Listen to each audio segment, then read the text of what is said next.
ពីបញ្ច្រាស់ទិសមកអច្ឆរិយៈបូរណាចឹងប្រិយមិត្ត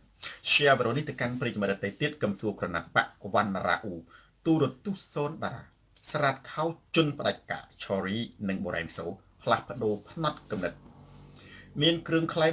2ទី1គឺពាក់ព័ន្ធជាមួយនឹងអព្យាក្រឹតនិងឯករាជ្យ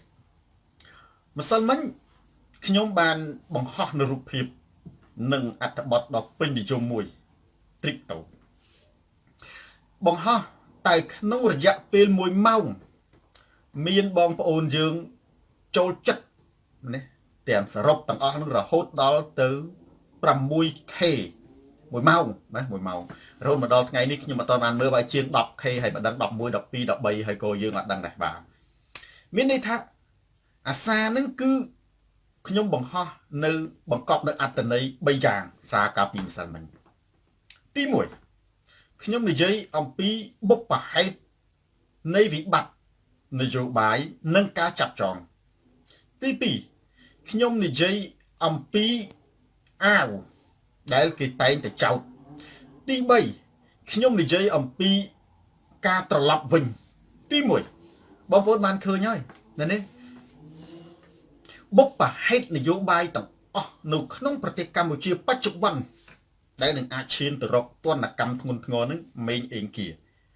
គឺបណ្ដាលមកតែពីមួយគត់ហ៊ុនសែនរំលាយគណៈបកចាប់កឹមសុខាមកពីហ៊ុនសែនរំលាយគណៈបកចាប់កឹមសុខាទើបបណ្ដាលឲ្យសំរងស៊ីនិងបងប្អូនសកម្មជនប្រជាពលរដ្ឋទាំងអស់តវ៉ាការតវ៉ានេះហើយដែលហ៊ុនសែនលៀបពណ៌ចាត់ទុកជានេះខ្មាំងជាសត្រូវហើយត្រូវបង្ក្រាបរឿងដែលហ៊ុនសែនចង់កំទេចចង់បំបែកវាគឺជារឿងធម្មតារឿងដែលមិនធម្មតាគឺយើងទទួលស្គាល់ការកំទេចដូច្នេះបានជាក្នុងអត្ថន័យនោះខ្ញុំបង្ហាញនៅភាពនេះត្រឡប់វិញការពិតណាស់ជំនួសឲ្យសួរថាតើគណៈបកសង្គ្រោះជាតិនឹងដំណើរការវិញរយៈពេលប៉ុន្មានទៅណាគឺយើងត្រូវសួរថាតើហ៊ុនសែនអាចនេះទ្រទ្រង់ឬក៏ហ៊ុនសែនមានពេលប៉ុណ្ណាដើម្បីកាន់អំណាចបើយើងខ្សោយហ៊ុនសែនកាន់អំណាចយូរបើយើងខ្លាំងទោះជាហ៊ុនសែនកាន់អំណាចលីសុជីតាស្រីនាងទេក៏ហ៊ុនសែនត្រូវតែនោមទៅទឹកពុកដេកវល់វក់ដែរអានឹងគឺជារឿងមួយទៀតណែអង្គពិសិដ្ឋខ្ញុំបានលើកយកនៅអាវចម្រុះពណ៌ដែលមានបងប្អូនយើងមួយចំនួនស្រីថុចថាគណៈបកសង្គ្រោះជាតិមានអាវលឿងមានអាវសខ្ញុំថាអត់មានទេមានគ្រប់ពណ៌ទាំងអស់អាកន្លែងនេះគឺបញ្ជាក់អំពីស្មារតីសាមគ្គីភាពលីណាOpenet សៀមរាបស្រាប់តែពេលនោះណែអានឹងអត្ថបទខ្ញុំសង្ខេបមានបងប្អូន CPP គាត់ភ្ញាក់ផ្អើល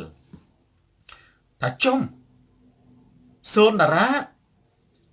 ឮថាជាអ្នកវិភាគឯករាជ្យឥឡូវបែរទៅជាចេញគណៈបកទៅវិញអានឹងគឺសំណួរសំខាន់ទី1មួយទៀតមានបងប្អូនយើងគណៈបកសង្គ្រោះជាតិទេស្រីសុភាពនិងឆាងម៉ាងសួរថាលោកគ្រូក្នុងចំណោមអាវលោកគ្រូនឹងមាននេឡារីមានលោកគ្រូមានអាយដាមអេងឆៃអៀងមានអីផ្សេងបងប្អូនយើងទៀតហ្នឹងឃើញតែលោកគ្រូមួយអាវមិនក៏អត់មានផ្លាកសញ្ញាព្រោះអញ្ចឹងក៏សួរដែរណាទៅពាក់អាវគណៈបករហូតដល់ម៉េចណាសំខាន់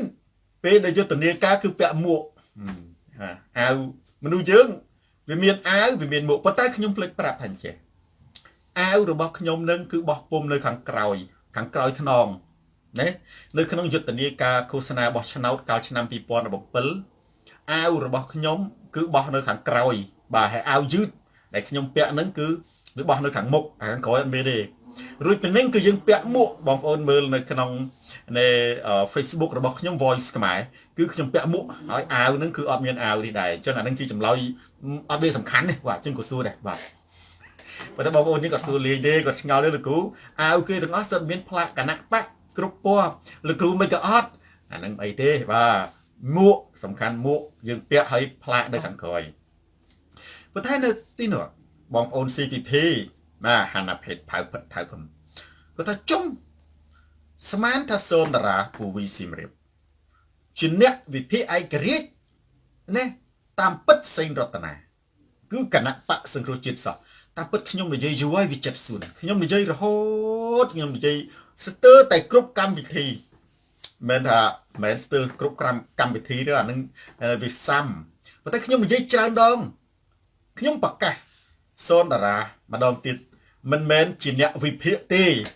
បងប្អូនមិនមើលវីដេអូខ្ញុំដែលថាខ្ញុំជាអ្នកវិភាគកាលណាមកសនចននិសន្តនាខ្ញុំថាសូនតារាស្រាតខោជន់ផ្ដាច់ការផ្លាស់ប្ដូរផ្នែកកំណត់នៅលើពិភពលោកយើងនេះអ្នកដែលស្គាល់សូនតារាក្នុងនាមជាអ្នកស្រាតខោជន់ផ្ដាច់ការមិនដែលគេនិយាយថាសូនតារាជាអ្នកវិភាគឯករាជ្យអត់ដែលមានអូនឥឡូវក្នុងនេះនៅបាតកម្មក៏ដោយនៅប៉ារីក៏ដោយនៅអាមេរិកក៏ដោយអ្នកណាឲ្យតែជួបសូនតារាគេថាអូអ្នកស្រាតខោជន់ផ្ដាច់ការមកហើយគេមិនដែលនិយាយថាអូអ្នកវិភាគមកហើយឥឡូវបងប្អូននៅក្នុងនេះអ្នកណា East Enterprise ណាអ្នកណាដែលថាសូនតារាជាអ្នកវិភាគខ្លះអត់ទេសូនតារាណាស្រាតខោជន់ផ្ដាច់ការទី1មិនមែនជាអ្នកវិភាគឯករាជ្យទេស៊ុយម៉ារ៉ូទី2ខ្ញុំនិយាយច្រើនដងអានឹងតាំងពី 3-4 ឆ្នាំមុនរហូតមកទល់ឥឡូវនៅតែនិយាយខ្ញុំមិនឯករាជ្យទេមិនឯករាជ្យបើខ្ញុំថាខ្ញុំស្រាតខោជន់ផ្ដាច់ការខ្ញុំនៅខាងចិត្តជលសាណាគណៈបកសង្គ្រោះជាតិខ្ញុំជាអ្នកប្រយុទ្ធរបស់គណៈបកសង្គ្រោះជាតិប្រឆាំងទៅនឹងរបបផ្ដាច់ការហើយខ្ញុំធ្លាប់និយាយច្រើនដងហើយធួនជាថាខ្ញុំមិនអព្យាក្រឹតរវាងយុត្តិធម៌និងអយុត្តិធម៌ទេខ្ញុំលំអៀងដាច់ខាតទៅខាងយុត្តិធម៌ខ្ញុំមិនអព្យាក្រឹតរវាងអ្នកប្រជាធិបតេយ្យនិងជនផ្ដាច់ការទេវិចិត្រសួនណាស៊ីណាទីបខ្ញុំនៅខាងអ្នកប្រជាធិបតេយ្យប្រឆាំងទៅនឹងរបបផ្ដាច់ការដាច់ខាតអានឹងខ្ញុំប្រកាសម្ដងទៀតណាបងប្អូនយើងកុំច្រឡំសូនតារាមិនមែនអ្នកវិភាគអព្យាមិនមែនអ្នកអព្យាក្រឹតទេប៉ុន្តែខ្ញុំអព្យាក្រឹតរវាងយុត្តិធម៌និងយុត្តិធម៌ខ្ញុំអព្យាក្រឹតរវាងអំពើល្អនិងអំពើល្អនេះនារីខ្មែរខ្ញុំអព្យាក្រឹតរវាងសច្ចធម៌និងសច្ចធម៌ប៉ុន្តែសូនតារាមិនអព្យាក្រឹតរវាងយុត្តិធម៌និងអយុត្តិធម៌រវាងសច្ចធម៌និងអសច្ចធម៌រវាងអំពើល្អនិងអំពើអាក្រក់ទេខ្ញុំតែងតែនៅខាងយុត្តិធម៌សច្ចធម៌និងអំពើល្អជានិច្ចខ្ញុំជាអ្នកប្រយុទ្ធដល់ដំណាក់ឈាមចុងក្រោយអានឹងសូមប្រកាសប្រាប់បងប្អូនខ្ញុំមិនមែនជាអ្នកវិភាគឯករាជ្យទេអានឹងគឺជារឿងមួយដែលខ្ញុំប្រាប់ទៅបងប្អូន CPP ហើយអ្នកណាក៏ដឹងដែរអព្យាប្រជុំសុខុមលោកេណាថាសូនតារាគឺជាអ្នកស្រាតខោជន់ផ្ដាច់ការផ្លាស់ប្ដូរផ្នែកកំណត់ហើយក៏ប្រភ្លីប្រភ្លើអត់ដឹងថាសូនតារាជានរណាជានរណីណាអញ្ចឹងអាកន្លែងនេះគឺជាគ្រឿងក្លែមទី1គ្រឿងក្លែមទី2រិនឌីលឿន share វីដេអូនេះទៅកាន់ប្រិយមិត្តដទៃទៀតទូរទស្សន៍សូនតារាស្រាតខោជន់ផ្ដាច់ការរ៉ូសាផ្លាស់ប្ដូរផ្នែកកំណត់មានគ្រឿងញៀនសុភ័ក្រស្មាយអ្នកបាច់តាំងឥឡូវនេះឃើញសារព័ត៌មានមួយចំនួនបានដកស្រង់សម្ដីហ៊ុនសែននិយាយអំពីគ្រឿងញៀនត្រូវតែកម្ចាត់ហើយនឹងទទួលស្គាល់ថាគ្រឿងញៀនមានដល់មូលដ្ឋានសំណួរស្រីវិជ័យសំណាងបាត់ដំបងគ្រឿងញៀននៅក្នុងប្រទេសកម្ពុជាណាទាល់តែហ៊ុនសែនថាបានជាប្រព័ន្ធរដ្ឋបាលនឹងដំណើរការខ្ញុំនិយាយ3-4ចំណុចនៅក្នុងគ្រឿងក្លែមនេះទី1បញ្ជាក់ថាប្រព័ន្ធរដ្ឋបាលនិងឧបករណ៍រដ្ឋរបស់ហ៊ុនសែនស្លាប់ខ្មោចអត់មានដំណើរការទេស្អុយរលួយហើយប្រទេសកម្ពុជាត្រូវការផ្លាស់ប្ដូរប្រព័ន្ធរដ្ឋាភិបាលពីព្រោះវាស្លាប់វាស្អុយរលួយមនុស្សលោកយើងប្រើការអត់បានវាទាល់តែហ៊ុនសែនបញ្ជាបានប្រើការបានចំណុចទី1ចំណុចទី2អ្នកដែលរកស៊ីគ្រឿងញៀនភាគច្រើនគឺគណៈបកប្រជាជននិងមន្ត្រីជាន់ខ្ពស់ដោយយោងតាមការចាប់គិតខៀងមួយមានន័យថាមិនមែនមានតែគិតខៀងទេគឺនឹងមានបណ្ដាញគ្រាន់តែគេគ្រាន់តែចាប់មួយដាក់គុកដាក់មន្ទីរពេទ្យដូចជាដាក់គុក ហើយអ្នកផ្សេងទៀតគេទៅប្រាប់ថាណែអញចាប់មួយឯងឆាប់អាកន្លែងណាលាក់អាកន្លែងណារកស៊ីត្រូវឈប់ភ្លាមគេអត់ចាប់ទាំងអស់ទេតែថាអ្នករកស៊ីគ្រឿងញៀននឹងរយៈមានចំនួន100នាក់គេចាប់2នាក់ហើយគេប្រាប់អា98នាក់នឹងប្រាប់ថាចុំគេចាប់ហើយណាបើសម្ដេចអត់ចាំចាប់តទៀតទេទី1អ្នកទី2នឹងគឺអ្នកដែលរកស៊ីគ្រឿងញៀនគណៈបកប្រជាជនបងប្អូនសួរថាតើអ្នកណាដែលមានអំណាចអាចទៅរកស៊ីគ្រឿងញៀនបានណាក្រៅតែពីពួកអាជ្ញាធរដែលមានអំណាចនៅក្បែរហ៊ុនសែនអត់មានទេហ៊ុនសែនណាសខេងព័ត៌មានញាក់សាច់គឺដឹងច្បាស់ជាងគេទី3គណៈបកប្រជាជនរកស៊ីគ្រឿងញៀនឲ្យតែជេសំរងស៊ីជេគណៈបកសង្គ្រោះជាតិនេះជេតាសនរាន live Facebook ជេតាសនរានហ្នឹងក៏អាចរួចទោសដែរមានអ្នកខ្លះបលិសគ្នាខំចាប់បថុយប្រឋានទាំងយប់ទាំងភ្លៀងអានឹងជាសរសើរបលិសដែរបើនេះខំដេញចាប់ប្រផាប់ប្រភីងអត់ដេកអត់ពួនស្រាប់តែចាប់បានទៅដល់តុលាការគេថាអានឹងជេសំរងស៊ីហើយចឹងធ្វើម៉េចដោះលែងហើយចុះរឿងគ្រឿងញៀនអីបើគ្នាឈួតបាត់ហើយណាគណៈបកប្រជាជនណារឿងបោកទេអ្នកដែលជាគណៈបកប្រជាជនរកស៊ីគ្រឿងញៀនគឺអត់ដែលនរណាជាប់ទោសទេហើយអ្នកដែលជាប់ទោសនោះលើកលែងតែអ្នកនោះសែនអត់ត្រូវខ្ញុំគឺទឹកខ្ញុំឬក៏អ្នកនោះលាក់វាអត់ចិត្តណែវាថាគណៈបព្វជិជនឯងលួចអញមិនថាទេប៉ុន្តែឯងត្រូវចេះលាក់បើឯងលាក់មិនចិត្តអញចាប់បើអញចាប់ទៅគឺវាត្រូវតែបើអញមិនចាប់គេឃើញស្ដែងភ្នែកអានឹងមហាជនធ្វើម៉េចប្រទេសមួយនៅមានច្បាប់ប្រទេសមួយមានទម្លាប់មានប៉ូលីសមានអាជ្ញាធរអញ្ចឹងឯងរស់ស៊ីមិនរស់ស៊ីទៅបណ្ដាស្លូតកុំឲ្យអញឃើញអញដឹងច្បាស់ហើយថាឯងចែកចាយទៅឯណានោះតែអញដឹងច្បាស់ហើយអាណាគេមេឯងនោះអានឹងគណៈបព្វជនគេនិយាយឯងអញណែម៉ាក់ឃីងប៉ុន្តែដាច់ខាតកុំឲ្យធ្លាយតែធ្លាយតែបន្តិចជាពិសេសមានកាមេរ៉ាមានអីណាឃើញចាប់បោកទូរស័ព្ទភ្លាមប៉ូលីសណាត្រូវចាប់បោកទូរស័ព្ទភ្លាមធុំមិនក៏ដោយដោះស្រាយបានតើបើធ្លាយហើយណាបើហើយចុះបើអ្នករកស៊ីគេចាប់បានយើងត្រូវសួរថាអានឹងមានដែលជេសមរង្ស៊ីអត់ជេហើយបើជេទោះបីជាវាឃាតករសម្រាប់ម៉ែខ្លួនឯងក៏ដោយក៏ត្រូវតែរួចខ្លួនដែរគណៈបកប្រជាជនជួនកាលអ្នកនឹងបែកថ្នាំសម្រាប់គ្រួសារមកពូជណាគ្រាន់តែដឹងថាចុះអានឹងបែកថ្នាំគ្រឿងញៀនណាបាទវាសម្រាប់ម៉ែឪមកពូជមិនដុតផ្ទះចោលម៉ែកដាតាំងកដាលយប់ហើយចុះដល់ទៅចាប់ដល់តុលាការគេថាអាមួយហ្នឹងធ្លាប់ជាសំរងស៊ីទេជាសាហាវណាស់ក្នុង Facebook អញ្ចឹងឲ្យសម្រាប់ម៉ែវាមានបញ្ហាហើយគុណសម្បត្តិវាជាសំរងស៊ីណាទៅដកបក់ដៃវាបើកទ្វារគុកចេញវិញមកសូរិយាស្រីបើកទ្វារគុកចេញមកវិញគណៈបកប្រជាជនអ្នកដែលគ្រឿងញៀនណាទោះបីជាសម្រាប់ពុកម្ដាយបងប្អូនខ្លួនឯងដុតផ្ទះចោលវែងណាឲ្យតែជាសំរងស៊ីនិងគណៈបកសង្គ្រោះជាតិគឺរួចទោសបាត់ចំណុចចុងក្រោយទី4គ្រឿងញៀនមិនត្រឹមតែចរាចរទូលំទូលាយសັບទីកន្លែងនៅក្នុងប្រទេសកម្ពុជាទេគឹមហ៊ុនតាងគឺថែមទាំងជាអាជីវកម្មចាប់ជំរិតដ៏ស័ក្តិសិទ្ធិដ៏ជាអាជីវកម្មចាប់ជំរិតដ៏កាក់កបមិនមែនស័ក្តិសិទ្ធិទេបងប្អូនដូចម្ដេចដែលហៅថាអាជីវកម្មចាប់ជំរិតដ៏កាក់កបជាងស្រៀងជួសជុលគ្រឿងយន្តបងប្អូនតើណាបងធីមតោះឥឡូវបងប្អូនចឹងកុំឲ្យខាតពេលខ្ញុំនិយាយទៅមាសសុទ្ធគ្រឿងញៀនណាក្រៅតែទីខ្ញុំបានរៀបរាប់វាមិនត្រឹមតែសាយភាយជ្រាបគ្រប់ទីកន្លែងស្រទាប់ខួរក្បាលយុវជនខ្មែរឲ្យស្លាប់ទូទាំងប្រទេសទេគឺវាថែមទាំងជាមុខរបរចាប់ចម្រិតដ៏កាក់កបស្អីគេមុខរបរចាប់ចម្រិតដ៏កាក់កបបច្ចុប្បន្នមានមន្ត្រីប៉ូលីសមន្ត្រីឃុំមន្ត្រីស្រុកជាពិសេសក្រមប្រឆាំងគ្រឿងញៀនคล้ายជាអ្នកមានដោយសារតែចាប់ក្មេង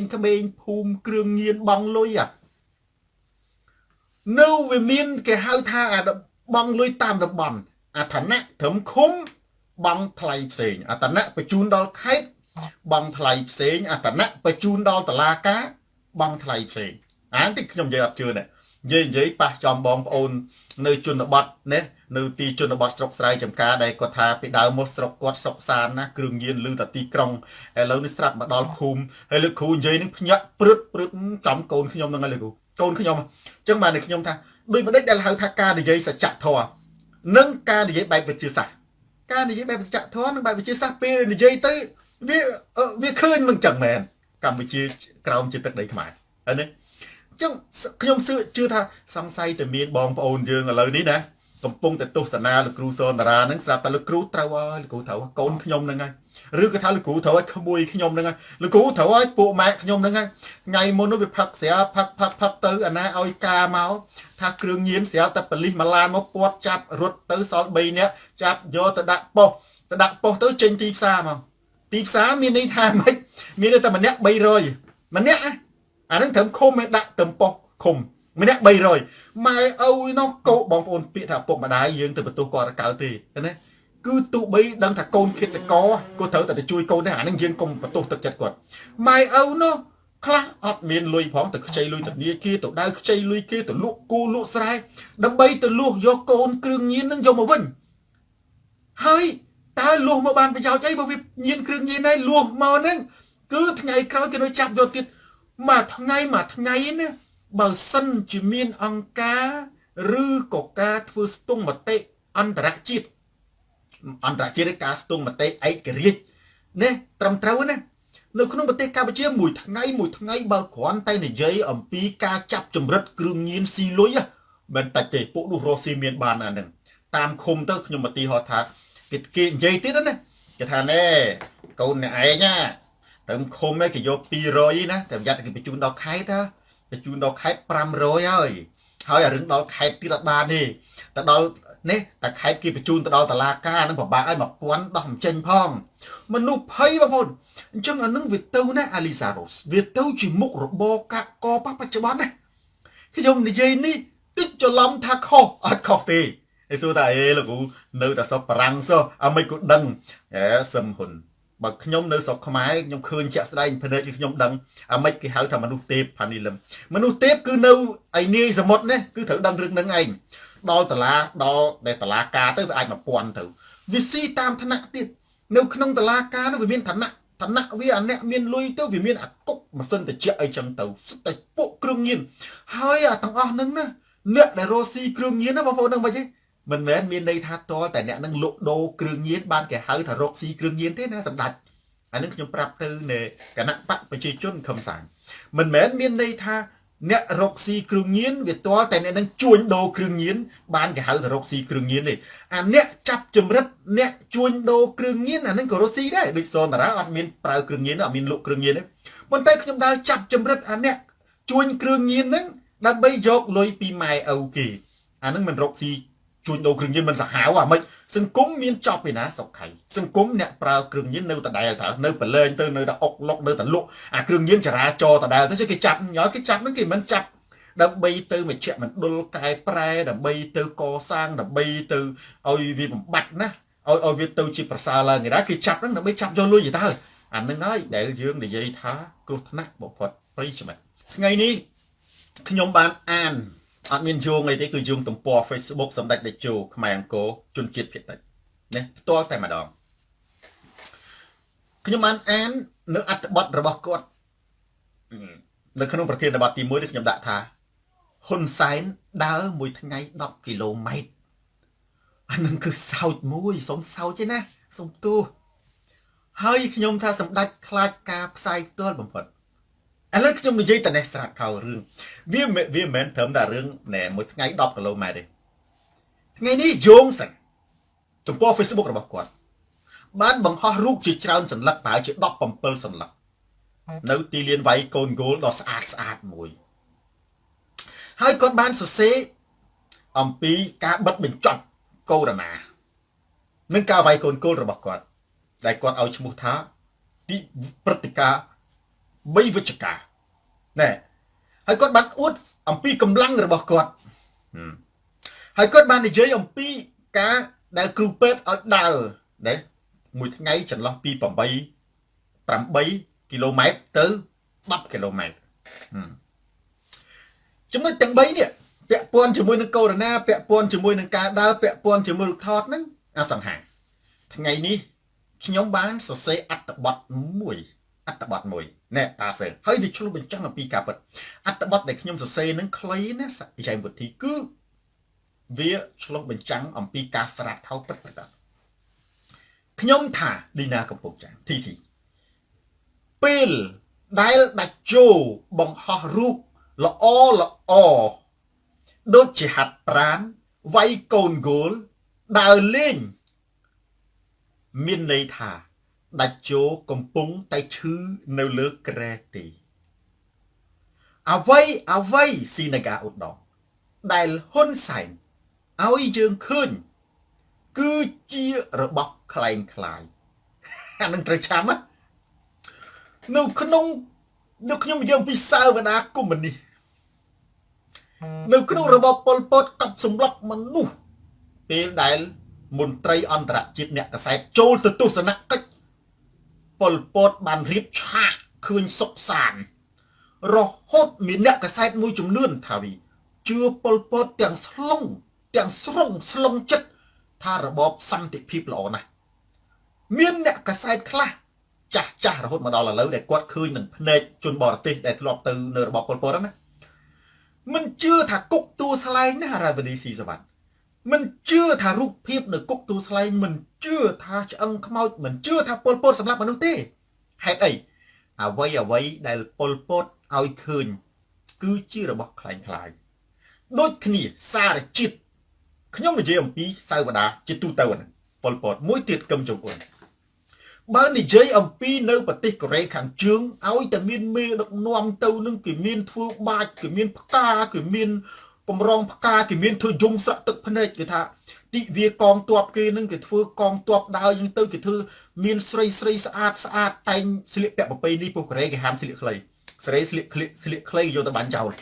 ច្បាប់វាឲ្យស្លៀកលើជង្គង់ឯក្រោមជង្គង់កូរ៉េខាងជើងណាបាទអានឹងគឺធ្វើមានមនុស្សស្រីស្លៀកពាក់ប្រពៃណីយំស្រក់ទៅអោបទៅយកផ្កាទៅឲ្យអានឹងសុទ្ធសំដែងទាំងអស់បងប្អូន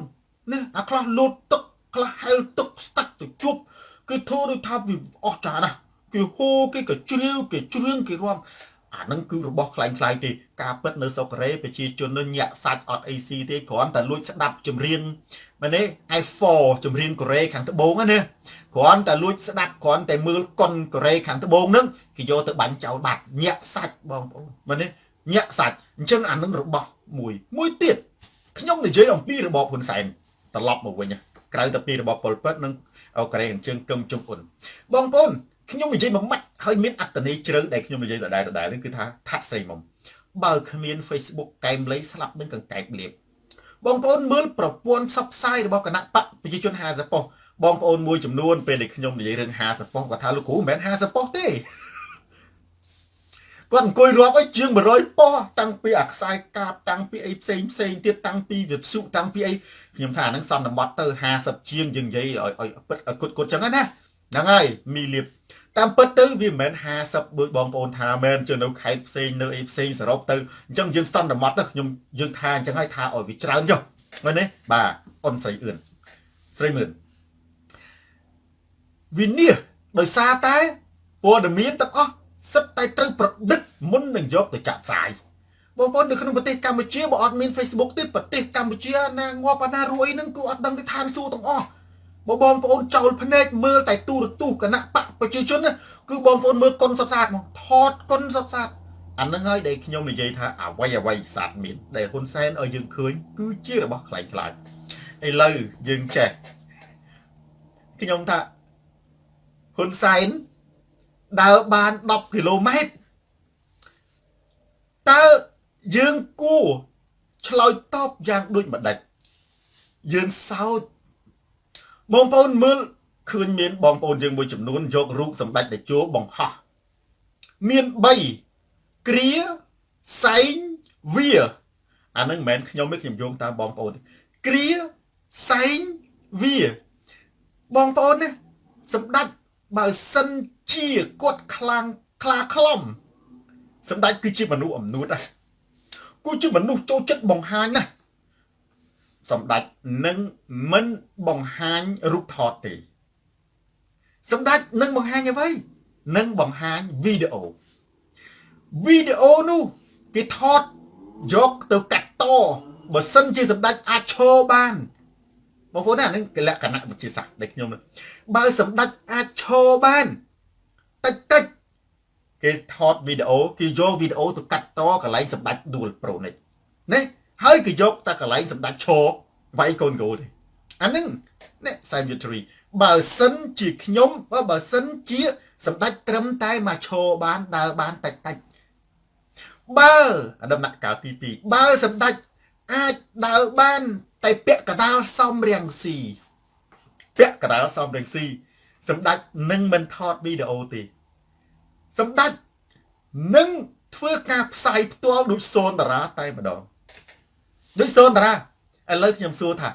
តើរាល់ការបង្ហោះរូបរបស់ហ៊ុនសែនវាគឺជាការថតវីដេអូជាការផ្សាយផ្ទាល់ឬក៏រូបសន្លឹក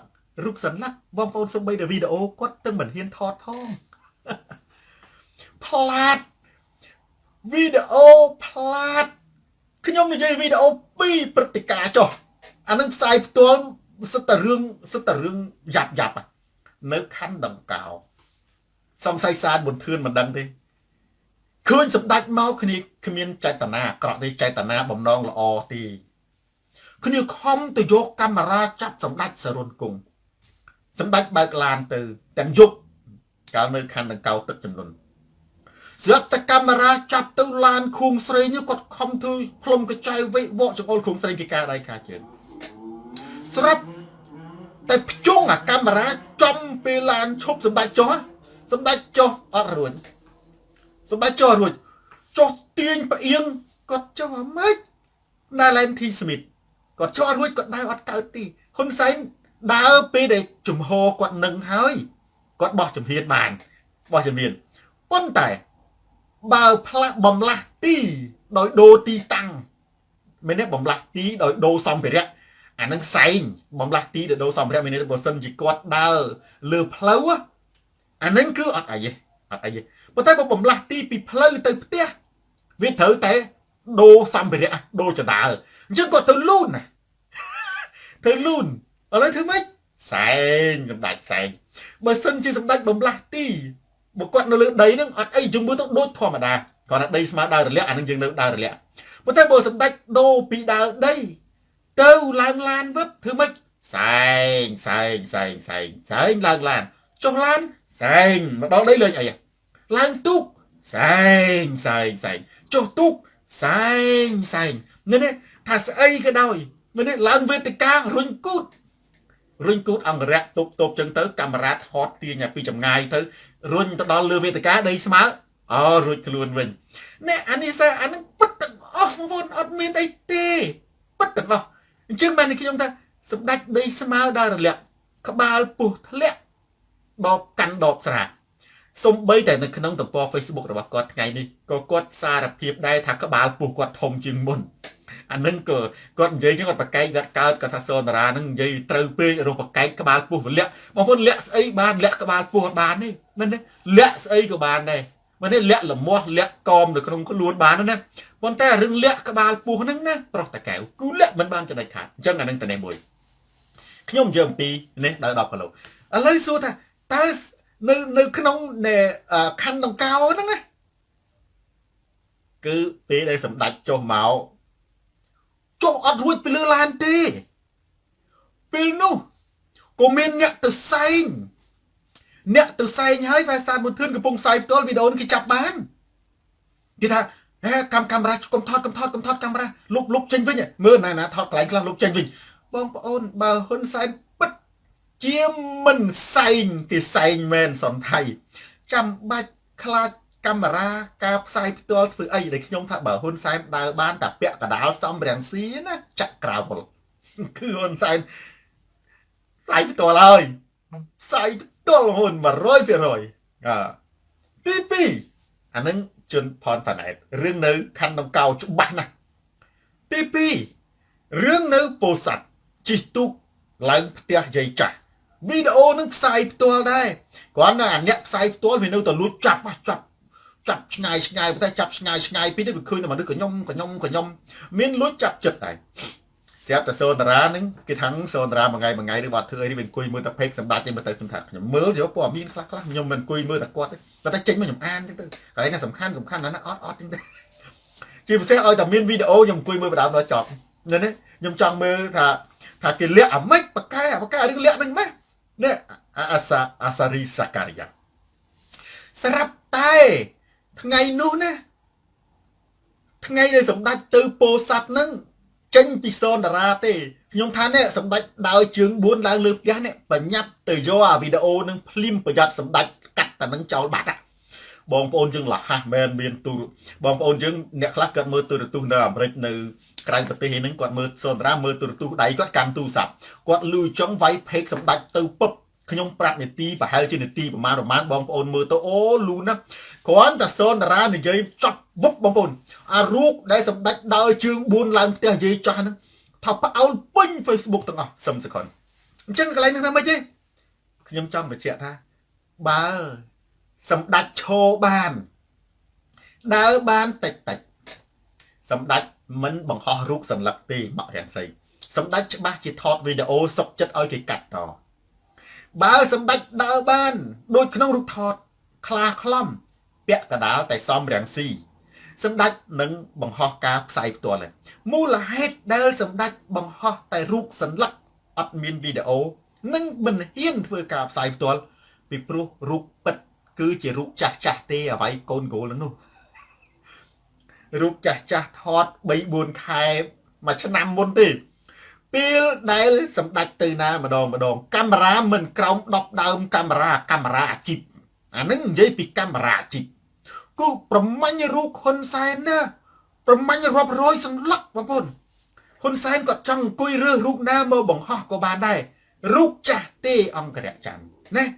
ហើយបើសិនជាសម្ដេចល្អសុខភាពសម្ដេចផ្សាយផ្ទាល់ហើយវាយកូនគោលបងប្អូនវាយកូនគោលនឹងសម្ដេចច្បាស់ជាមានអ្នកកាន់ដើរថតតាមដូចដូណាត្រាំគាត់ថតវីដេអូនេះគាត់ច្បាស់ជាថតដើរផ្សាយផ្ទាល់ឃើញកូនគោលនឹងឃើញគាត់អោនឃើញគាត់រើសចុះអានេះគឺអត់មានទេឯការពិតទៅណាសម្ដេចកំពុងតែនៅលើក្រែតែប៉ុណ្ណោះអានឹងដែលខ្ញុំនិយាយថាបើកាលណាជាវិជាហ៊ុនសែនចំណាំទៅនឹងអត់ខុសបង្ហោះរូបស្អាតល្អអានោះគឺហ៊ុនសែនកំពុងតែនៅលើក្រែអានឹងចំណុចទី1ដែលខ្ញុំនិយាយអំពីដែលខ្ញុំនិយាយថាសម្ដេចអត់ហ៊ានផ្សាយផ្ទាល់ដោយសារអីដោយសារគាត់ដើរវាអត់កើតខ្លាចដោយករណីនៅណាខណ្ឌដង្កោនិងករណីនៅខេត្តពោធិ៍សាត់អញ្ចឹងសម្ដេចគាត់ត្រូវតែបង្ហោះរូបគាត់អត់អាចបង្ហោះវីដេអូនឹងផ្សាយផ្ទាល់ទេចំណុចមួយទៀតហេតុអ្វីបានជាគាត់និយមយករូបចាស់ប្រុសតកែមកប្រើហេតុអ្វីបានជាគាត់និយមប្រើរូបថតរូបចាស់រូបថតពីព្រោះបងប្អូនរូបថតណាគឺអាចកែប្រែមនុស្សយ៉ាងណាក៏ដោយឲ្យទៅជាស្អាតបានរូបថតណាអាចកែប្រែមនុស្សទឿឲ្យទៅជាខ្ពស់អាចកែប្រែមនុស្សខ្ពស់ឲ្យទៅជាទាបអាចកែប្រែមនុស្សធាត់ឲ្យទៅជាស្គបអាចកែប្រែមនុស្សពណ៌យប់ឲ្យទៅជាស្អាតអាចកែប្រែមនុស្សពណ៌ក្របីឲ្យទៅជាពណ៌កដាស់បានបងប្អូនមើលនៅក្នុងរូបថតនៅក្នុង Facebook ឥឡូវខ្ញុំសួរក្នុង Facebook ដែរឃើញណាអាក្រក់មានអ្នកខ្លះនៅក្នុង Facebook ឲ្យហ៊ានផ្សាយផ្ទាល់ទេប្រុសនារីមួយចំនួនទេគាត់មិនហ៊ានផ្សាយផ្ទាល់ទេបើផ្សាយផ្ទាល់ត្រូវប្រើកាមេរ៉ាអស្ចារ្យអាកាមេរ៉ាហ្នឹងមនុស្សហ្នឹងសំបីតាគោខ្មៅក៏ចេញក្រហមដែរអាងទៅជាផ្កាឈូកបងប្អូនណាអញ្ចឹងបានខ្ញុំថាអារឿង Facebook ហ្នឹងហើយដែលមនុស្សចងគំនុំគ្នាចងគំនុំអារឿងបោកបើនិយាយអំពីក្នុង Facebook នោះគឺថាអូយអ្នកណាក៏ស្អាតដែរបងប្អូនក្នុង Facebook គេថាគេឆ្ងល់ខ្ញុំធ្លាប់និយាយដល់ទៅលោកគ្រូចុះក្នុង Facebook មិនក៏ណាក៏ស្អាតខ្ញុំថាបើអាក្រក់មានណាគេយកមកផុសមុននឹងគេបង្ហោះហ្នឹងគេថែមពណ៌គេថែមពន្លឺសម្បូរគុណខ្មែរទីចន្ទរារាមាគេទៅហើយអញ្ចឹងពេលដែលជួបគ្នាផ្ទាល់អ្នកខ្លះឆ្ងល់ទេណាគេថាបងអ្នកមកឈរតំណឹងមានឃើញនារីម្នាក់រូបនេះនារីម្នាក់រូបនេះជីណានមានឃើញទេថាខ្ញុំហ្នឹងហើយហ៎មែននិយាយមែនខ្ញុំហ្នឹងហើយខ្ញុំហ្នឹងនារីក្នុងរូបហ្នឹងដល់ទៅមើលអូខ្មោចលងទាញពូកដល់តែពេលសួរថាបើឯងរកគាត់មានកាយគាត់នឹងជពាក់លុយខ្ញុំឮគេថា បងឯមែននេះសង្ស័យរូបនឹងរូបដូចបងឯងនេះខ្ញុំច្រឡំមិនសុំទោសអញ្ចឹងណាខ្ញុំសុំលាសិនហើយរូបម្នាក់ហ្នឹងអញ្ចឹងមែននេះខ្ញុំច្រឡំឯរូបផ្សេងទេមែនបងឯងនេះអាហ្នឹងណាត់មកស្រាប់តែឃើញរូបហ្នឹងវាអង្គលងរត់ព្រឹកហ៊ុនសែនរូបថតទាំងអស់ត្រូវបានគេកែទេចំណុចនេះចំណុចមួយទៀតនៅក្នុងពេលនោះក៏ស្រាប់តែមានបងប្អូនយើងជាពិសេសបងប្អូន CPP គាត់ខមមិននៅចំណុចពីរសំខាន់ដែលខ្ញុំត្រូវលើកយកមកនៅក្នុងប្រធានបទទី1នេះចំណុចទី1គាត់ថាសូនតារាគាត់យកអាកំណាបនឹងមកតវិញគាត់ថាពេលដែលឃើញសូនតារាបង្ហោះរូបស្អាតមានន័យថាសូនតារាកំពុងតែនៅណាលើក្រែចុះខ្ញុំមានតដែលលាក់បាំងបងប្អូនឯណាហ្នឹងបើយើងនិយាយសច្ចៈធម៌ទៅខ្ញុំផ្សាយផ្ទាល់ហ្នឹងខ្ញុំចាំបាច់បង្ហោះរូបម្សិលមិញទៅអីបងប្អូនណារូបខ្ញុំថតភ្លាមបង្ហោះភ្លាមខ្ញុំបង្ហោះម្សិលមិញក៏បានដែរបង្ហោះ2 3ថ្ងៃក៏បានដែរគាត់ថាអារឿងហ្នឹងយើងមិនសំខាន់ឥឡូវនេះសួរថាសម្ដេចអាចហ៊ានផ្សាយផ្ទាល់ដូចសូនតារាអញ្ចឹងទេអត់មួយទៀតចឹងអាប់រ៉ាហាំគេថាហេហេតុអ្វីអានឹងគេហៅថាគេដើរតួធ្វើអាត្រឹមត្រូវឃើញទេគេដើរតួធ្វើអាត្រឹមត្រូវណាដែលខ្ញុំហៅថាត្រឹមត្រូវនឹងពេជ្រអ៊ីមគេធ្វើឯងជាអ្នកធម៌អ្នកអ្នកអាត្រឹមត្រូវអ្នកសិលធម៌អ្នកសុជីវធម៌គេថាលោកគ្រូមែនទេហេតុអីបានជាប្រមាថជីវិតគេយ៉ាងដូច្នោះលោកគ្រូណាតើហេតុអ្វីបានជាលោកគ្រូនឹងច្រណែនជ្រានេះប្រមាថជីវិតសម្ដេចអានឹងហើយដែលគេហៅថាអាត្រឹមត្រូវនេះទ្រឹស្ដីធ្វើជាអសិលធម៌សិលធម៌ហ្នឹងហៅអាត្រឹមត្រូវធ្វើជាអសិលធម៌ធ្វើជាអកតិបណ្ឌិតធ្វើអាចេះដឹងធ្វើឯងជាអ្នកអីណាល្អល្អះបងប្អូនប្រិយមិត្តពិចារណាមើលណានេះខ្ញុំនិយាយទី1បើហ៊ុនសែនចាប់មនុស្សដាក់គុកវាយក្បាលមនុស្សអានឹងណាតើរវាងសូនតារានិងហ៊ុនសែនមួយណាដែលអ្នកគូជួយចាប់ជាងខ្ញុំនិយាយណាទោះជានិយាយបែកពពុះមាត់ស្លាប់ក៏ដោយក៏មិនស្មើនឹងសម្ដីហ៊ុនសែនបញ្ជាឲ្យមានការសម្លាប់ឬក៏ចាប់មនុស្សដែរវាគ្រាន់តែជាវោហារស័ព្ទអានឹងចំណុចមួយបើសិនជាពួកគេជាពួកអត្រឹមត្រូវអសិលធម៌ស្អប់ខ្ពើមការប្រមាថពួកគេមិនទៅគាំទ្រហ៊ុនសែនទេនៅលើផែនដីនេះគ្មាននរណាប្រមាថជីវិតមនុស្សជាងហ៊ុនសែនទេការចាប់ដាក់គុកការបង្រាត់បង្រាស់គ្រួសារគេការទៅប្លន់ដីគេប្រើតឡាការនេះទៅបង្រាត់កូនចៅគេមានអ្នកខ្លះគ្រាន់តែតឡាការយកដីវឹបអត់ដីនៅចងកសម្រាប់ព្រោះបានប្រយោជន៍អីបរ៉ែនសូបើគ្រាន់តែនិយាយអំពីអយុត្តិធម៌សង្គមនៅមិនគិតអំពីមនុស្សដែលហ៊ុនសែនអត់ចាប់ដើរវាយក្បាលគេបងប្អូនតើការវាយក្បាលមនុស្សសម្លាប់ការបង្កើតគ្រោះថ្នាក់ចរាចរណ៍សម្លាប់មនុស្សការចាប់មនុស្សដាក់គុកថ្ងៃនេះគឺឃើញចាប់ម្នាក់ទៀតនៅបាត់ដំបងបងប្អូនដែលខ្ញុំនិយាយថាបើហ៊ុនសែនចេញដីកាអាហ្នឹងគឺចេញបណ្ដេញនៅបង្អើលទេបើហ៊ុនសែនចាប់មានដីកាណារាល់អ្នកដែលហ៊ុនសែនចាប់មិនដែលមានដីកាទេគឺតែចាប់តែម្ដងឃើញទេអញ្ចឹងឯកន្លែងនេះណាប្រិយមិត្តខ្ញុំសួរទៅបងប្អូនយើងមើលតើសូនតារានឹងគឺជាអ្នកប្រមាថជីវិតឬក៏ហ៊ុនសែនប្រមាថជីវិតបើពួកគេពិតជាស្អប់អ្នកដែលប្រមាថជីវិតហេតុអីបានជាគេទៅគ្រប់គ្រងអ្នកដែលចាប់ប្រពន្ធកូនគេដាក់គុកហេតុអីបានជាគេទៅគ្រប់គ្រងអ្នកដែលចាប់ម្ចាស់ដីដាក់គុកហេតុអីបានជាគេទៅគ្រប់គ្រងអ្នកដែលដើរវាយក្បាលគេពេញក្រុងភ្នំពេញដាក់គុកបងប្អូននៅប្រទេសនេះណាមានអ្នកវាយក្បាលមនុស្សគេស៊ើបអង្កេតលឹមគេចាប់តាមចាប់ទៅបានមិនពេជ្រអ៊ីម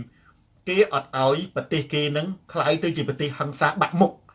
ប្រទេសមួយដែលមានហិង្សាវាយបោះបងតូចបងធំណាអានឹងបាក់មុខប្រទេសបញ្ជាក់ថាប្រទេសនោះវាអាណាធិបតេយ្យអាណាថាប្រព័ន្ធរដ្ឋបាលប្រព័ន្ធអាជ្ញាធរទុនខ្សោយនៅស្រុកបារាំងនេះក៏មានដែរណាបូរ៉ែនសូនៅស្រុកអាមេរិកក៏មាននៅស្រុកប៉ុន្តែវាសំខាន់វាដែររួចខ្លួនសោះអត់បារាំងមិនរួចខ្លួនសោះបងប្អូននៅស្រុកអាមេរិកព័ត៌មានកាលពីប្រហែលថ្ងៃមុន40ឆ្នាំទៅចាប់បាននេះតាំងពីអាយុ20ឆ្នាំរហូតដល់ឥឡូវគាត់60ឆ្នាំបងប្អូនព័ត៌មាននៅស្រុកខ្មែរទលំទលានេះខ្ញុំមើលព័ត៌មានជាភាសាបារាំងនៅអាមេរិកឧក្រិដ្ឋកម្មមួយតាំងពី40ឆ្នាំមុនអាមេរិកចាប់បានឥឡូវហ្នឹង មិនគេមិនដែលបោះបង់ចោលការចាប់ទេនៅស្រុកបារាំងនេះមានធម្មតាប្រទេសមនុស្សបងប្អូនវាត្រូវតែមាន stress វាត្រូវតែមានមនុស្សឈួតវាត្រូវតែមានមនុស្សម៉ូម៉ៅវាត្រូវតែមានមនុស្សអីគ្រាន់តែថាណាវាមានប្រជាជននៅស្រុកបារាំងនេះវាមាន80លាននាក់វាមានមកប្រទេសវាមានមួយអញ្ចឹងទៅមួយអាទិត្យមានមួយស្រុកយើងណាបើសិនជាដកស្រង់អាព័ត៌មានពិតអារឿងវាយមនុស្សបែកក្បាលវាយអីណាបោកទាំងចិនបោកអីណាមិនមកប្រទេសមានមួយមួយអាទិត្យមានមួយផ្អើលប្រព័ន្ធផ្សព្វផ្សាយរឿងស្រុកបារាំងនេះណាគឺប្រហែលជាមួយថ្ងៃមានមិនក្រោម100បើទូទាំងប្រទេសមក100តិចផងហើយសុំទៅពី1000គ្រាន់តែមកខេត្តហ្នឹងមិនប្រហែលក៏មនុស្សយកព័ត៌មានអត់បានគ្រាន់តែអ្វីក្បាលជាពិសេសមិនចាំអីនេះពេលដែលចូលឆ្នាំហើយនឹងភ្ជុំចាក់តាធំបាសនៅវត្តទៅយកមនុស្សវាយក្បាលកណាអស់វាទៅជារឿងសាមញ្ញបងប្អូននៅប្រទេសកម្ពុជាដែលខ្ញុំថានៅស្រុកបារាំងនេះណាឧទាហរណ៍ថាខ្ញុំចេញសារគម្រាមអាយុជីវិតណាម្នាក់អត់ទាន់វាយក្បាលគេទេប៉ូលីសទៅចាប់បាត់ហើយខ្ញុំនិយាយឥឡូវហ្នឹងសារខ្ញុំនិយាយភ្លាមប៉ូលីសមក1ម៉ោងប៉ូលីសមកចាប់ភ្លាមមកចាប់ហ្នឹងគេចាប់ស៊ើបអង្កេតគេចាប់យកយើងដាក់យើងនៅផ្ទះបានទេគេដាក់ស្ថិតយើងស្ថិតនៅក្នុងការឃ្លាំមើលការស៊ើបអង្កេតគេស្រាវជ្រាវយើងទៅណាយើងទៅណាបើសិនជាមានព្រឹត្តិការណ៍ក្នុងរយៈពេលហ្នឹងពាក់ព័ន្ធជាមួយយើងគេចាប់យើងភ្លាមហេតុអីបងប្អូនអាហ្នឹងគេបង្ហាញអំពីប្រព័ន្ធរដ្ឋបាលប្រព័ន្ធអាជ្ញាធររឹងមាំគេមិនអោយពួកជនពីលក្លុកប្រទេសគេទេនៅស្រុកខ្មែរហ៊ុនសែនវាយក្បាលគេសារីអាហ្នឹងហើយហ៊ុនសែនមើលមកផ្លេតថាគាត់អស្ចារ្យតែគាត់ឆ្លាតណាថាំងអញឃើញអាជួលពួកខ្មៅងឹតដើរវាយក្បាលគឺគេពេញក្រុងភ្នំពេញប៉ុន្តែផ្ទុយមកវិញវាឆ្លុះបញ្ចាំងអំពីរបបមួយដែលអន់របបមួយដែលខ្សោយរបបមួយដែលគ្រប់គ្រងដោយពួកពីលនៅស្រុកនេះពួកពីលគ្រប់គ្រងអត់ឈ្នះប៉ូលីសទេប៉ូលីសមិនឲ្យឈ្នះដាច់ខាតបើឯងរត់មានហេលីកូបទ័រទៅលើប៉ូលីសដាច់ខាតនេះដឹងរឿងខុសត្រូវប៉ូលីសមិនឲ្យចាញ់ឯងទេបើយើងនិយាយទៅស្រុកខ្មែរប៉ូលីសចាញ់ចោលមានចោលឲ្យតែគ្នាហ៊ុនសែនប៉ូលីសមិនហ៊ាននេះចាប់ដាក់គុកឲ្យក៏ទៅបល័យវិញដែររឿងគ្រឿងញៀនបងប្អូននៅស្រុកបារាំងនេះណា100ទាំង100មិនដែររួចមួយមិនចាំបាច់មានកាមេរ៉ាទេគ្រាន់តែមនុស្សអត់ស្គាល់ភិនភាកសោះដើរគេកដាលផ្លូវបបព័ត៌មានចុះព័ត៌មានថាមានមនុស្សប្រើហិង្សាដាល់នៅកដាលផ្លូវស្អែកឡើងគេចាប់មនុស្ស2នាក់បាទចាប់នឹងគេហៅគេថាចាប់ជនសង្ស័យតែខុសបងយើងខ្ញុំមិនចេះឆ្ងល់ដែរព្រោះនោះវាបកែមែនហ៎ខ្ញុំពុកមកឆ្ងល់នេះប៉ុន្តែគាត់ថាបើរឿងទៅលួចកបោកលួចអីចឹងទៅវាអត់នេះប៉ុន្តែរឿងថាមកឲ្យរួចខ្លួនគឺគ្មានសោះតែម្ដងនេះស្ទើរមិនថាអត់ស្ទើរតែគ្មានគាត់ថាខ្ញុំថាគ្មានសោះហ្នឹងស្ទើរតែគាត់ថាវាយូរឲ្យឆាប់ដូចនៅអាមេរិកករណី40ឆ្នាំប៉ូលីសវាយខ្នោះបញ្ចូលគុកអត់ហើយមានរឿងអូក្រិតហ្នឹងណាតាំងពី40ឆ្នាំមុននេះអញ្ចឹងកន្លែងនេះដែលខ្ញុំចង់និយាយថាហ៊ុនសែនមោទនភាពនឹងអំពើព្រៃផ្សៃប៉ុន្តែផ្ទុយមកវិញមនុស្សល្ងងដូចនាងពៅដែលគេថាស្រឡាញ់ប្តីហ្នឹងលីងគ្រោះចាស់មុខប្តីណាអានឹងល្ងងគឺបង្ហាញអំពីរដ្ឋមួយដែលពោពេញទៅដោយភាពអនាធិបតេយ្យគឺជាការប្រមាថមើលងាយប្រព័ន្ធរដ្ឋនេះថាអានឹងគឺជាគ្រូស្រីឧទាហរណ៍គេបកគលកិច្ចការនៅគ្រូស្រីគេបកគលគ្រូស្រីដើរវាយក្បាលគេពេញក្រុងភ្នំពេញអានឹងដែលគេគិតថាគេឆ្លាតគេអួតគេអាចទៅបង្ក្រាបបានប៉ុន្តែក្នុងពេលតែមួយអានឹងវាឆ្លុះបញ្ចាំងពីភាពខ្សោយរបស់អាជ្ញាធរណាវាឆ្លុះបញ្ចាំងពីទីក្រុងមួយវាអត់គ្រប់គ្រងដោយរដ្ឋាភិបាលទេគ្រប់គ្រងដោយជនពីលអាចធ្វើព្យុះធ្វើភ្លៀងទៅវាយនៅស្រុកបារាំងនេះអត់ដាច់ខាត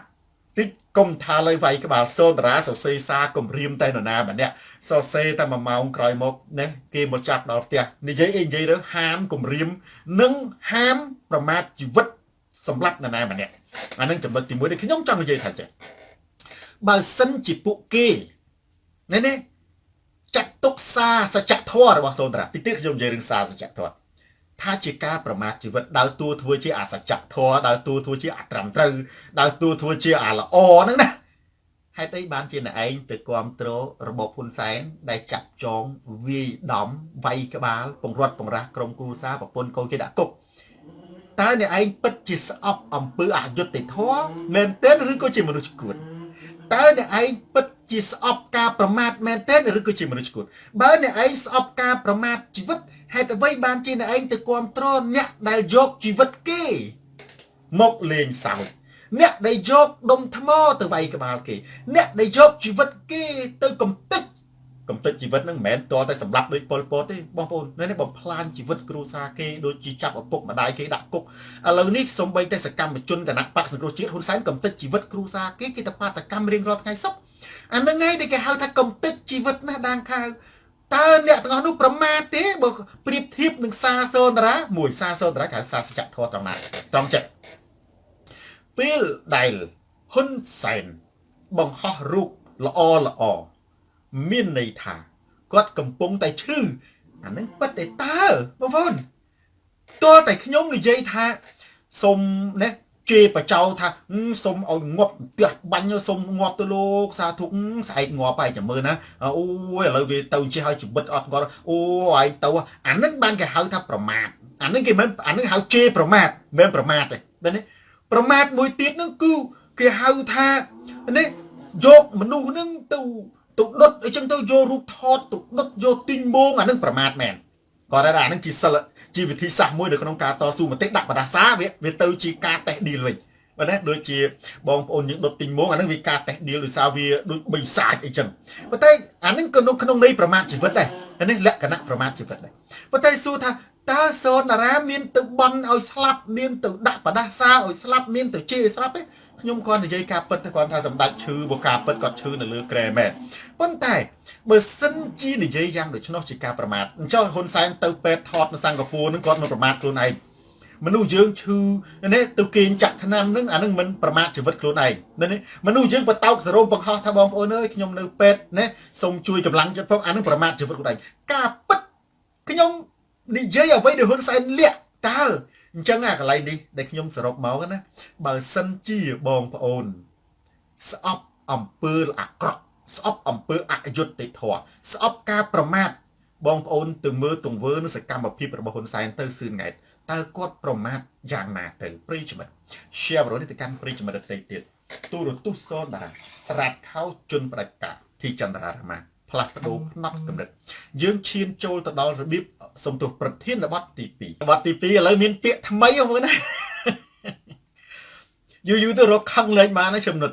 គិតតែពីចង់សើចតែមក voice ខ្មែរឥឡូវនេះឃើញពាក្យដែល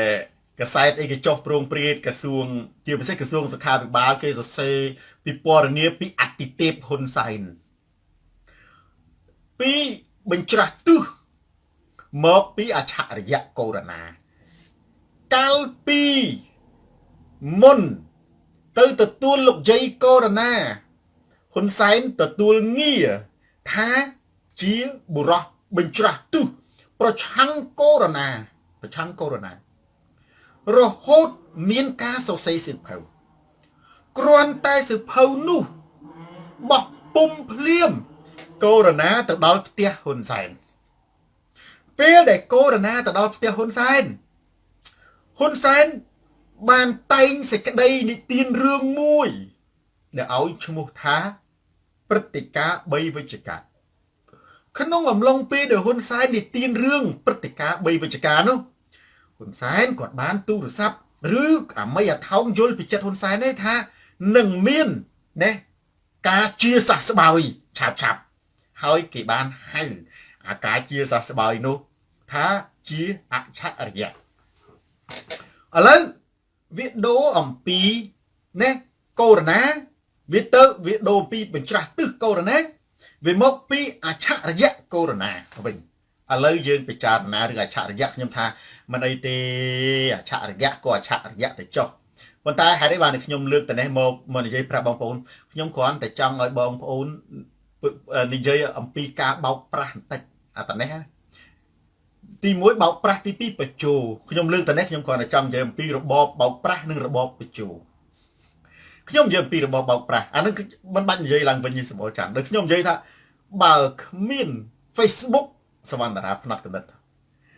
ហ៊ុនសែនណាបើគ្មាន Facebook កែមលៃស្លាប់នឹងកង្កែបលេបទេកែបលេបកែមលៃទេហ៊ុនបោកសែនស្មើគម្រាមបោកបោកអ្វីដែលហ៊ុនសែនឲ្យយើងឃើញគឺជារបស់ខ្លែងខ្លាយទេបើយើងគ្រាន់តែមើលសភាពការសុទ្ធតែជាការសម្ដែងនិងសុទ្ធតែជាការបោកប្រាស់យើងក៏អាចសន្និដ្ឋានបានដែរថា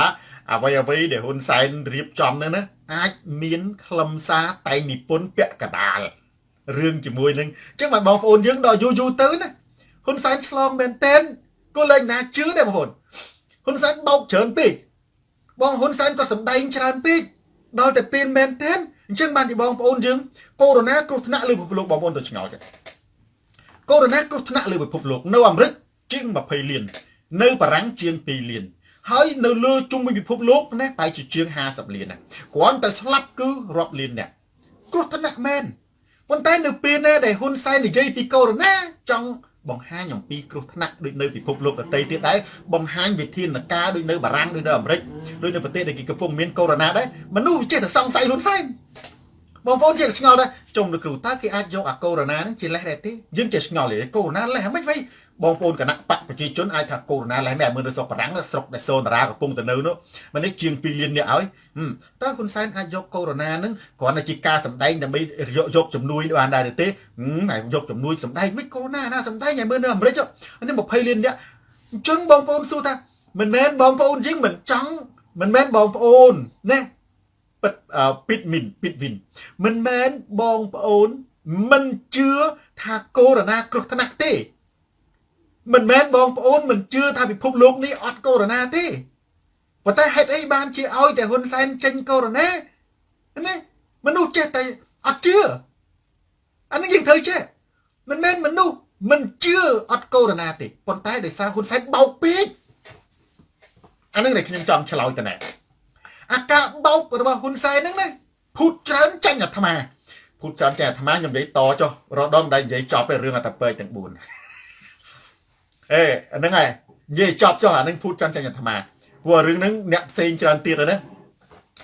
សុំទោសអាតាពើទាំង4បងប្អូនដឹងហ៎ខ្ញុំនិយាយទៅរឿងចៅចាក់ស្មុកចាក់ទៅ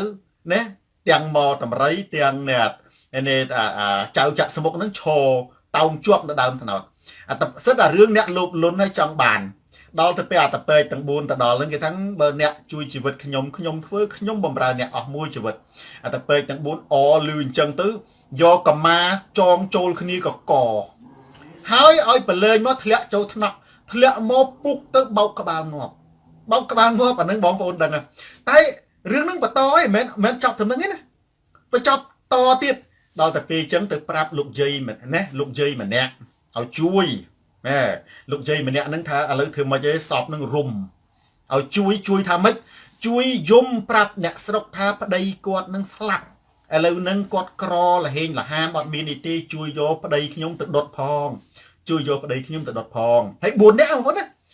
យាយយំនៅចុងភូមិហ្នឹងយំប្តីខ្ញុំស្លាប់ហើយជួយយកខ្ញុំទៅដុតផងអ្នកស្រុកអ្នកភូមិឃើញអញ្ចឹងក៏ដិតយាយណាក៏សែងប្តីនឹងយកទៅដុតស្រាប់តែស្អែកឡើងយំទៀតគេថា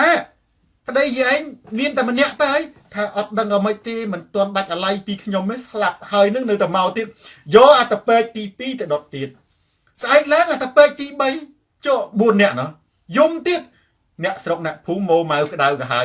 អាខ្មោចចង្រៃយកឯងឆ្ងល់ដុតអស់2ហើយវានៅទៀតដុតទៀតស្អែកឡើងអាទី4ណាដុតយំទៀតអ្នកស្រុកអ្នកភូមិខឹងម៉ូម៉ៅក្តៅក្រហាយនេះគាត់ថាដុតហើយម្ដងនេះដុតហើយយាមចាំមើលមកឯងតែយ៉ាងម៉េចទៀតគឺដុតតាំងយាយនឹងមកស្រាប់តែបានតែជា3ថ្ងៃស្អែកឡើងប្តីគាត់មកមែនតើយាយនឹងប្តីគាត់អត់ស្លាប់ទេណាដោយសារចង់បានអ្នកបំរើអាអ្នកដែលចៅចាក់ស្មុកឲ្យមកតម្រៃថាលោកយាយអើយនេះជួយខ្ញុំមកខ្ញុំសុខចិត្តបំរើលោកយាយមួយជីវិតធ្វើម៉េចឲ្យយកអាតពេកទាំង4នឹងទៅដុតអស់អាលីងទៅស្រាប់តែប្តីគាត់ហួចចូលភូមិមែនទេហួចឲ្យចូលមកវេកវចហ្នឹងណាអោណាអ្នកនាងអើយនាងណាអ្នកស្រុកអ្នកភូមិថាចុំមកបកាច់យកដុត4នាក់ហើយវាមិនងាប់លើកនេះវាដើរលេងនៅក្នុងភូមិទៀតចាប់មែនតែនហ្មងចាប់ប្តីយាយហ្នឹងគាត់ខំញញឹមគាត់ជម្រាបសួរណាតបរដងគាត់ចេញព្រៃគាត់ចូលវិញមិននៅជម្រាបសួរអ្នកស្រុកអ្នកភូមិទៅឯងមកវិញអន្តិតទេអត់ទេលើកនេះលេងមានឯណាបងប្អូនមានខ្សែផងមានពួរផងមានកណាត់ផងមានអីវើចាប់រុំមើលយាយនោះក៏សើចថាប្តីខ្ញុំទេប្តីណាយកដុតទាំងរស់បងប្អូនអាទី1អាតពេកទី1យំអាតពេកទី2យំអាតពេកទី3 យំដល់ប្តីតពេកទី4យំដល់តែប្តីមកមែនតែនទៅពីដើមខ្មែរយើងពីដើមប្រុសគាត់ចេញទៅធ្វើចំការចេញទៅកាត់ព្រៃចេញទៅរករបរអីរកស៊ីហ្នឹងចេញទៅមួយសប្តាហ៍ឬក៏ចេញទៅមួយខែបានគាត់មកផ្ទះម្ដងអានេះអញ្ចឹងបានគេខ្មែរយើងគេថាភូតច្រើនចាញ់អាត្មាហ្នឹងគឺអញ្ចឹងបានជាខ្ញុំសនរាថាហ៊ុនសែនឆ្លងកូវីដ អត់ជាទេនេះហ៊ុនសែនឆ្លងកូវីដ គាត់ថាមិនមែនអត់ជាសំទៅអាចជាផ្ដាច់ខាត់ក៏ទៅផ្ទុកកូវីដនេះគឺផ្ទុកកូវីដគាត់ទៅថាគាត់អត់ស្លាប់គាត់អត់ឈឺហើយឈឺនឹងយើងមើលអត់ឃើញឬគាត់អត់ជាឬគាត់ជាហើយនេះប៉ុន្តែបងប្អូនណាយើងត្រូវសួរសំណួរចុះអាកូវីដនឹងវាមានមែនណាវាជួយចុះឲ្យតែហ៊ុនសែនយកអាកូវីដមកនិយាយអាម៉េចបានជាមនុស្សចេះថាចុះហ៊ុនសែនល្បិចទៀតហ្នឹងហ៊ុនសែនសង្ស័យអាគាត់មែនទេក៏គេអត់ជឿដែរអាម៉េចអានឹងហើយខ្មែរសុកសានគេហៅថាភូតច្រើនចាញ់អាត្មាដែលខ្ញុំថាតែពេកទាំង4ហ្នឹងតាមពិតខ្ញុំនិយាយដែរចប់អានឹងចប់ត្រឹមដុតប្តីទាំងរស់ប្តីយាយនឹងដុតទាំងរស់អានឹងសិតតែរឿងចង់បានអ្នកបម្រើរឿងដើមហេតុកើតតែពីអាតាពេកកើតតែពីចៅចាក់ស្មុកមួយគត់នេះដែលបណ្ដាលឲ្យស្លាប់មនុស្សហូរហែអញ្ចឹងមកស៊ីនឌីខ្មែរអញ្ចឹងអាកន្លែងនេះដែលខ្ញុំចង់និយាយអំពីរឿងហ៊ុនសែនអាឆរយៈហ្នឹងណាទី1ខ្ញុំនិយាយអំពីការបោកប្រាស់ទី2ខ្ញុំនិយាយពីបញ្ជោឥឡូវនិយាយរឿងដល់អាមិញនិយាយរឿងបោកប្រាស់មែនទេនិយាយរឿងបញ្ជោមិនទេបងប្អូនបើបងប្អូនឃើញរបបណាដែលបញ្ជោណារបបហ្នឹងគឺជារបបឃាតកររបបបញ្ជោមេដឹកនាំឲ្យទៅជាទេវតាបញ្ជោមេដឹកនាំឲ្យទៅជាព្រះបញ្ជោមេដឹកនាំឲ្យទៅជាអតិទេពណាអារបបហ្នឹងរបបឃាតករខ្ញុំនិយាយនេះអត់ចង់សម្ដៅលើហ៊ុនសែននេះខ្ញុំនិយាយទូទៅហើយឆ្លោះបញ្ចាំងមើលទៅហ៊ុនសែនខ្ញុំនិយាយទូទៅដូចតទៅកាលពីចំនួនមុនបងប្អូនប្រទេសគ្រប់គ្រងដោយស្ដេចនៅប្រទេសអឺរ៉ុបក៏ដោយប្រទេសអាស៊ីក៏ដោយត្រូវបានគេចាត់ទុកជាអតិទេពមកចាប់កំណើតគ្រប់គ្រងមនុស្សបងប្អូនមិនអញ្ចឹងពីដើមគេទទួលគេយល់ថាស្ដេចណាព្រះរាជាណាគឺជាព្រះអតិទេពចាប់កំណើតព្រះរាជាមានសិទ្ធិយកជីវិតនរណាទាំងអស់បងប្អូនដឹងថាចំនួនដើមបើយើងនិយាយអំពីកាលពី500ឆ្នាំមុនចុះឲ្យតែឮថាស្ដេចនៅក្នុងប្រទេសណាក៏ដោយដែលមិនមែនការគ្រប់គ្រងបច្ចុប្បន្នបកគោណាគាត់ជានិមិត្តរូបទេដូចជានៅអង់គ្លេសនៅជប៉ុននៅអីចឹងអានេះគាត់ជានិមិត្តរូបទេអាហ្នឹងវាអត់អំណាចយើងនិយាយនេះយើងអត់សំដៅលើបច្ចុប្បន្នសំដៅលើរាជានិយមផ្ដាច់ការពាក្យពីរោះណាបុរាណសូវពាក្យបងប្អូនមើលពាក្យពីដើមសិតតាឯណាបរិជាបកូនណាតម្កល់ល្អងធូលីព្រះបាទអីទៅទាំងអស់ហ្នឹងវាកើតសំណល់ពាក្យទាំងអស់ហ្នឹងសិតតាពាក្យជំនាន់ដើមសួរថាតើអ្នកទាំងអស់នោះជាយ៉ាងណាសិតតាជាគិតតកបើយើងនិយាយអំពីប្រវត្តិសាស្ត្រចិនមានគ្រាន់តែខុសមួយសម្រាប់9ពូជពេលដែលសម្រាប់9ពូជហ្នឹងណាអត់មានអ្នកណាហ៊ាននិយាយថាស្ដេចសាហាវទេបងប្អូនមែនទេរហូតមេតបបណ្ឌិតនៅក្នុងរាជវាំងកាលពីចំនួនដើមនេះចំនួនដើមចិត្តជលសាពេលដែលខ្លួនឯងជោគជ័យអត់ថាខ្លួនឯងជោគជ័យទេថាបារមីព្រះអង្គណែពេលដែលខ្លួនឯងឆ្លាតដោះបាសនាអីចេញមួយឆ្លាតរកឃើញរូបមន្តនេះសន្តិភាពរកឃើញរូបមន្តឆ្វៃឆ្នាំសត្រូវឯមួយណាពេលដែលស្ដេចឲ្យរង្វាន់ណាតិចនិយាយថាឯងឆ្លាតណាអរគុណបកូណាដែលបានលើកសរសើរខ្ញុំដែលមានប្រាជ្ញាឆ្លាតវៀងវៃខ្ញុំសង្ឃឹមថានគរទាំងមូលនេះនឹងសុខសាន្តដោយសារខ្ញុំប្រហារជីវិតអត់ត្រូវថាអញ្ចឹងទេត្រូវថាមិនហោចដិននិទាបត្រូវថាក្រាបទូលបកូណាខ្ញុំគឺជាមនុស្សល្ងងខ្លាំងណាស់តាមពិតនេះជ័យជំនះនិងប្រាជ្ញាទាំងអស់នេះគឺដោយសារតែបារមីព្រះអង្គទេដោយសារតែបារមីព្រះអង្គបានជានេះខ្ញុំវាយឈ្នះសមរភូមិនឹងមែនទេនេះយើងមើលនៅក្នុងនឹងគឺដោយសារតែបារមីព្រះអង្គទាំងអស់ជំនាន់នៅស្ដេចស្រុកបារាំងដូចគ្នាស្ដេចស្រុកបារាំងកាលពីមុនបដិវត្តបារាំងគឺចាត់ទុកស្ដេចជាអតិទេពនៅចំនួនអេស៊ីបជំនាន់ដើមក៏មានដែរមែនទេជំនាន់អេស៊ីបជំនាន់ដើមមិនទាំងអស់បើនិយាយទៅមិនមែនតែទាំងអស់ហ្មងមែនទេនៅឥណ្ឌាក៏ដោយនៅខ្មែរបងប្អូនមើលព្រហ្មញ្ញសាសនាគេចាត់ទុកស្ដេចជាអតិទេព ស្ដេចជាសាវកជាកូនរបស់ព្រះឥសូរជាកូនរបស់ព្រះវិស្ណុជាកូនរបស់អីចាប់ជាតិណាទាំងអស់បើកាលណាគេទុកស្ដេចជាអតិទេពគូរបបបងប្អូនពិចារណាមើលតើចំនួនកាល500ឆ្នាំមុនណាពិភពលោកស្ដេចសម្រាប់មនុស្សផុយកាន់ទៅសាហាវកាន់ទៅឆ្អឹងទៅជាភ្នំនេះឈាមទៅជាបឹងឆ្អឹងទៅជាស្ទឹងណាឆ្អឹងទៅជាស្ពានណាគឺពាក្យពីរោះកាន់តែផ្ដាល់ឲ្យល្អងទូលីព្រះបាទអស្ចារ្យអតិទេពឈ្នះអតិពលមានរាជមានបារមីបើនេះឥឡូវនេះគឺឃើញថាអូទឹកចំនួនបងប្អូនពីជំនាន់ដើមថាទឹកចំនួននឹងពេលដែលទឹកចំនួនមកស្លាប់ប្រជាជននឹងជំនាន់ស្ដេចហ្នឹងណាគេអត់ទេណាគេថាទឹកចំនួនហ្នឹងគឺដោយសារតែបារមីព្រះអង្គមានឥទ្ធិពលខ្លាំងពេកបើនេះទើបធ្វើឲ្យមានទឹកចំនួនហើយពួកអ្នកដែលស្លាប់ទាំងអស់នោះសុទ្ធតែជាពួកដែលមានបាបកម្មដែលបារមីព្រះអង្គទៅកំចាត់ណែអាហ្នឹងគេហៅថាសម័យបញ្ជូអាសម័យបញ្ជូហ្នឹងបងប្អូននៅអឺរ៉ុបអស់លេងណា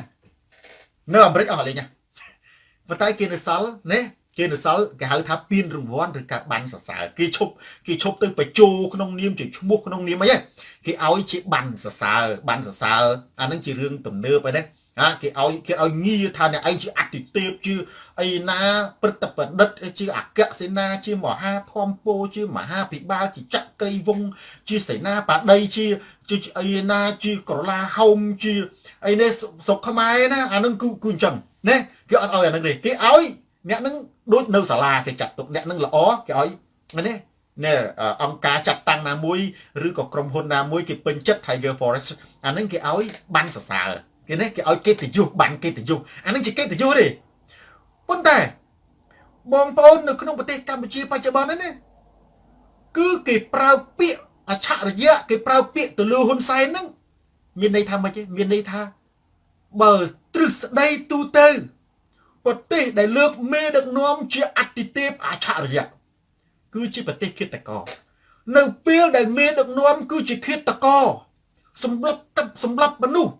ពេលហ្នឹងហើយមេដឹកនាំគេតាំងជាអតិទេពអច្ឆរិយៈពេលនេះដែលមេដឹកនាំប្រជាធិបតេយ្យអានឹងកញ្ជះប្រជាជនស្ដីឲ្យណាប្រជាជនបោះឆ្នោតប្រជាជនអត់ខ្លាចគេញាក់បំរើស៊ីប្រាក់ខែប្រជាជនអ្នកជ្រើសតាំងបងប្អូនត្រូវចាំសម្ដីសូនតារាតានេះណានៅពេលណាដែលប្រទេសមួយមានប្រជាធិបតេយ្យប្រជាជនមានអំណាចពេលនោះអ្នកដឹកនាំខ្លាចប្រជាជនគឺជាម្ចាស់ដែលសំរងស៊ីគាត់និយាយថាអត់មានអ្នកណាជាម្ចាស់ខ្មែរទេអត់មានចិនអត់មានយួនទេអ្នកដែលជាម្ចាស់របស់មេដឹកនាំមានតែប្រជាជនមួយគត់ប្រជាជនខ្មែរត្រូវអាហ្នឹងប្រជាធិបតេយ្យណានៅស្រុកណាក៏ដោយឲ្យតែប្រទេសប្រជាធិបតេយ្យមេដឹកនាំគឺជាអ្នកបំរើចាំវិញត្រឡប់វិញប្រទេសណាដែលមានមេដឹកនាំជាឃាតករបង្ហូរឈាមប្រទេសនោះគឺមេដឹកនាំជាអតិទេពអច្ឆរិយៈម្ដងទៀតអាកន្លែងនឹងគឺសច្ចធម៌នៅក្នុងប្រវត្តិសាស្ត្រហើយខ្ញុំឲ្យលើកបណ្ឌិតពីកុងតឺន័រណាមកស្រាវជ្រាវបញ្ជាក់ថាអ្វីដែលសូនតារានិយាយខុសពាក្យដែលខ្ញុំយ៉ាងខ្លីទាំងនេះនៅពេលណាដែលមេដឹកនាំប្រទេសមួយជាមេដឹកនាំលទ្ធិប្រជាធិបតេយ្យសមមែនចាំនេះយូអៀមមេដឹកនាំនោះគឺខ្លាចប្រជាជនជាអ្នកបំរើប្រជាជនជាអ្នកបំរើបងប្អូនអ្នកបំរើដឹងហើយយើងដឹងណានេះនៅពេលណាប្រទេសមួយដែលមានមេដឹកនាំជាអច្ឆរិយៈអតិទេពមេដឹកនាំនោះគឺជាឃាតករបង្ហូរឈាមនៅក្នុងប្រវត្តិសាស្ត្រមានតែមេដឹកនាំឃាតករបង្ហូរឈាមទេដែលទទួលនាមជាអច្ឆរិយៈនិងជាអតិទេពនៅក្នុងប្រវត្តិសាស្ត្របងប្អូនទៅស្រាវជ្រាវមើលនៅប្រទេសណាក៏ដោយណែមួយឥឡូវយើងមើលជាក់ស្ដែងនៅស្រុកខ្មែរអញ្ចឹងបានជាសបោងារបងប្អូនសបោបណ្ឌិតសភាចាបណ្ឌិតកហមោកហំកលបាស្អីគេវិញអញឆ្ងល់ណាហើយសូនថាអត់មានបណ្ឌិតស្អីទេមកអញ្ចឹងណាគូរសេបានទេឲ្យតែបើកវចនាឬក្រមមើលទៅបងប្អូនបណ្ឌិតពិតប្រាកដគឺស្ថិតនៅលើកតិបណ្ឌិតនិងបញ្ញាមើលធ្លុះសច្ចធម៌មិនបាច់អ្នកនោះមានកដាស់ឲ្យតែអ្នកនោះមានកតិបណ្ឌិតនិងបញ្ញាណាសឿនង៉ែតមើលឃើញសច្ចធម៌អានឹងហៅថាបណ្ឌិតដែរក្នុងពុទ្ធសាសនាបណ្ឌិតគេអត់សំដៅលើសញ្ញាបត្រឯណាព្រះពុទ្ធទ្រង់សម្ដែងថាបណ្ឌិតសំដៅលើអ្នកដែលមានបញ្ញាហើយធ្វើត្រូវណា គិតត្រូវអាហ្នឹងណាអ្នកដែលឈួតនឹងអាកដាស់នោះស្រុកខ្មែរនឹងមានស្អីបាទមិនសុភាចាផងព្រឹត្តកៈផងបណ្ឌិតកតិផងអូមានអាសមោហកម្មបណ្ឌិតផងអាសហជំនួយថាមិនចឹងចិត្តជលសាដោយសារតែស្រុកនឹងគឺស្រុកបច្ចោអាស្រុកបច្ចោនឹងមនុស្សជោអាកដាស់មកស្លុកនឹងគឺថាហើយដល់តែមើលទៅឈ្មោះសិតអតិទេពបងប្អូននៅស្រុកខ្មែរអតិទេពហើយអតិទេពឈ្មោះអតិទេពប៉ុន្តែទៅខ្ចីលុយគេហ្នឹងបងប្អូនហ៊ុនសែនពាក់នាឡិកា$3លានមកខ្ចីលុយរ៉ុបណាដែលអ្នកដែលទៅសញ្ញេឲ្យហ៊ុនសែនហ្នឹងណា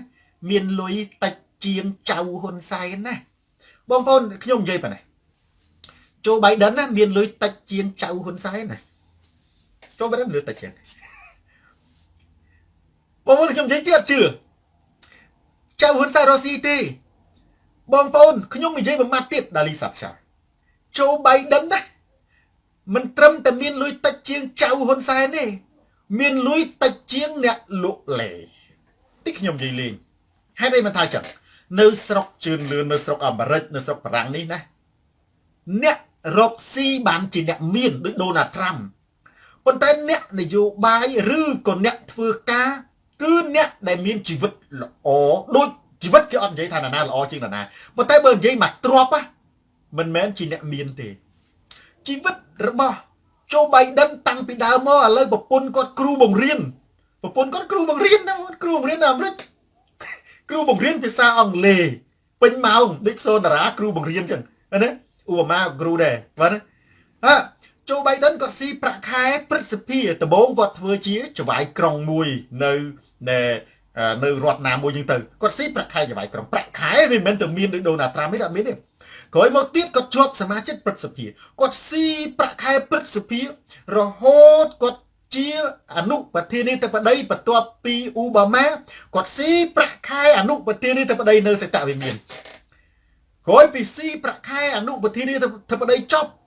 នេះក្នុងរយៈពេល4ឆ្នាំនេះអត់ដឹងទេណាគឺគាត់អាចជាសមាជិកព្រឹទ្ធសភាគាត់ស៊ីប្រាក់ខែព្រឹទ្ធសភាឥឡូវហ្នឹងគាត់ជាប់ប្រធានាធិបតីបងប្អូនពិចារណានៅសហរដ្ឋអាមេរិកណាប្រាក់ខែព្រឹទ្ធសភាណាវាបើប្រៀបធៀបទៅនឹងខ្មែរយើងវាច្រើនមែនប៉ុន្តែបើប្រៀបធៀបទៅនឹងអាមេរិកមកធូធាមកមានអ្វីទាំងអស់ប៉ុន្តែមកឲ្យទៅជាមហាសេដ្ឋីដូច Bill Gates អត់ទេដូច Donald Trump អត់ទេដូច Mark Zuckerberg អត់ទេដូចJack Ma អត់ទេបងប្អូនកណនីទ្រព្យសម្បត្តិរបស់โจไบเดนដែលជាប្រធានាធិបតីជាប់ឆ្នោតថ្មីមហាអំណាចរបស់ប្រទេសអាមេរិកទេណាខ្ញុំមិននិយាយលេងតែមានលុយតិចជាងចៅហ៊ុនសែនណាខ្លះគេថាអីសតរ៉ាយចេះស្អីរលុយនេះម៉ានផងចុះខ្ញុំមិនមែនយកលុយខ្លួនខ្ញុំទៅដឹកនាំប្រទេសណាខ្ញុំដឹកនាំប្រទេសខ្ញុំមិនទៅយកដឹកនាំលុយណាទៅមិនទៅកើបលុយណាខ្ញុំស៊ីប្រាក់ខែទៅបម្រើជាតិតើពេលចប់ទៅខ្ញុំធម្មតាទៅខ្ញុំស៊ីមកកាពះខ្ញុំទៅបម្រើជាតិខ្ញុំមិនទៅបូមជាតិអីណាអ្នកដែលនិយាយអញ្ចឹងគណៈបព្វជិជនគេទទួលស្គាល់អំពីតាហ៊ុនសែននឹងលួចប្លន់ជាតិខ្ញុំបើខ្ញុំទៅដឹកនាំប្រទេសខ្ញុំមិនមែនទៅលក់ជាតិទេណាខ្ញុំទៅបម្រើជាតិឲ្យរីកចម្រើននេះតើមែនទេខ្ញុំមិនមែនទៅឲ្យចៅខ្ញុំមិនមែនទៅពាក់នាឡិកា3លានទេណាបងប្អូនណាកន្លែងហ្នឹងអច្ឆរិយៈខ្ញុំចង់ប្រៀបធៀបឲ្យបងប្អូនភ្លឺមួយណាឌីទូលីអាហ្នឹងឯងដែលខ្ញុំហៅអច្ឆរិយៈដែលខ្ញុំថាប្រាក់លុយទ្រព្យសម្បត្តិโจไบเดนណាមានតិចជាងអ្នកលក់លេនៅស្រុកខ្មែរ 100% តិចខ្ញុំនិយាយលេងបងប្អូនអ្នកលក់លេនៅស្រុកខ្មែរខ្ញុំនិយាយមែនទេខ្ញុំនិយាយមួយចំនួនទេណាខ្ញុំនិយាយផលិតផលចុះកុំនិយាយអ្នកលក់លេមានបងប្អូនយើងពួកម៉ាក់ខ្ញុំអ្នកលក់ដែរបាទនេះទៅអាហ្នឹងជាលក់ជារឿងធម្មតាទេគាត់មានអាក្រក់អីនេះអ្នកលក់ផលិតផលនៅក្នុង Facebook បងប្អូនអ្នកលក់ផលិតផលក្នុង Facebook ខ្លះណាពេលជួយជនក្រីក្រគ្រោះទឹកចំនួន$10,000ចូលបែបហ្នឹងក៏អត់មានលុយប៉ុណ្ណឹងទេណាអត់មានលុយប៉ុណ្ណឹងទេប៉ុន្តែបើសិនទីហោះច្បាប់របស់គេដឹកនាំសហរដ្ឋអាមេរិកមួយគេអាចធ្វើច្បាប់ឲ្យប្រជាជនអាមេរិកហ្នឹងមានលុយចូលនិវត្តន៍ឬក៏មានសុខភាពមានជីវភាពអីរាប់រយលានអ្នកបាននេះជាងជាងកិនគៀងចិនអញ្ចឹងលុយโจไบเดนណាបើខ្ញុំសរុបទៅណាគឺមិនដល់$20 លានផងមិនដល់ទេខ្ញុំថា10លានចុះខ្ញុំថា$10 លានចុះតាំងប្រពន្ធគាត់តាំងអីផ្សេងទាំងលុយដែលគាត់អីផ្សេង ខ្ញុំថាតាំងប្រធានាធិបតីខ្ញុំថាJoe Biden នឹងជិត$10 លានប៉ុន្តែបងប្អូនមើលចៅសម្ដេចស្មានមានលុយ$10 លានហេមានលេខសោទៀតណាយើងមើលអ្នកលក់លេឬក៏អ្នកលក់ផលិតផលឬក៏អុកញ៉ាក្មេងៗមួយចំនួនជួយគ្រោះទឹកចំនួនម្ដងដាក់លុយគោលើតុបាំងក្បាលបាត់លេងសិតតែ$60,000អូយបងប្អូនលេងអុកញ៉ាខ្មែរយើងលេងគាត់តែជួយកាក់ក្បាតក្រហមលេង$2 លានអូយបងប្អូន$2 លានបានលុយពីណាមកបងប្អូនមនុស្សសម្បើមហ្នឹងណាបើយើងបើគណៈបកប្រជាជនគេថាបើឯងនេះឯងមានអត់ហើយបងប្អូនចឹងមហាអំណាចប្រទេសមហាអំណាចដូចជាមកក្រុងក៏មានលុយទេក៏មានដល់$10 លានមកដឹងមកក្រុងណាដូចJoe Bidenដូចជាអ៊ូបាម៉ាអីក៏មានលុយទេបើGeorge W Bush អាហ្នឹងគាត់តកែកភ្លើងគាត់រោងចក្រអាហ្នឹងនឹងមហាសេដ្ឋីបាទណាប៉ុន្តែមានប្រធានាធិបតីមួយចំនួននៅលើពិភពលោកណានៅលើពិភពលោកប្រធានាធិបតីប្រទេសមហាអំណាចប្រធានាធិបតីប្រទេសមហាអំណាចណាសិតតែក្រជាងអ្នកលក់ផលិតផលអនឡាញទាំងអ្នកគក់ជេដីនៅស្រុកខ្មែរទេ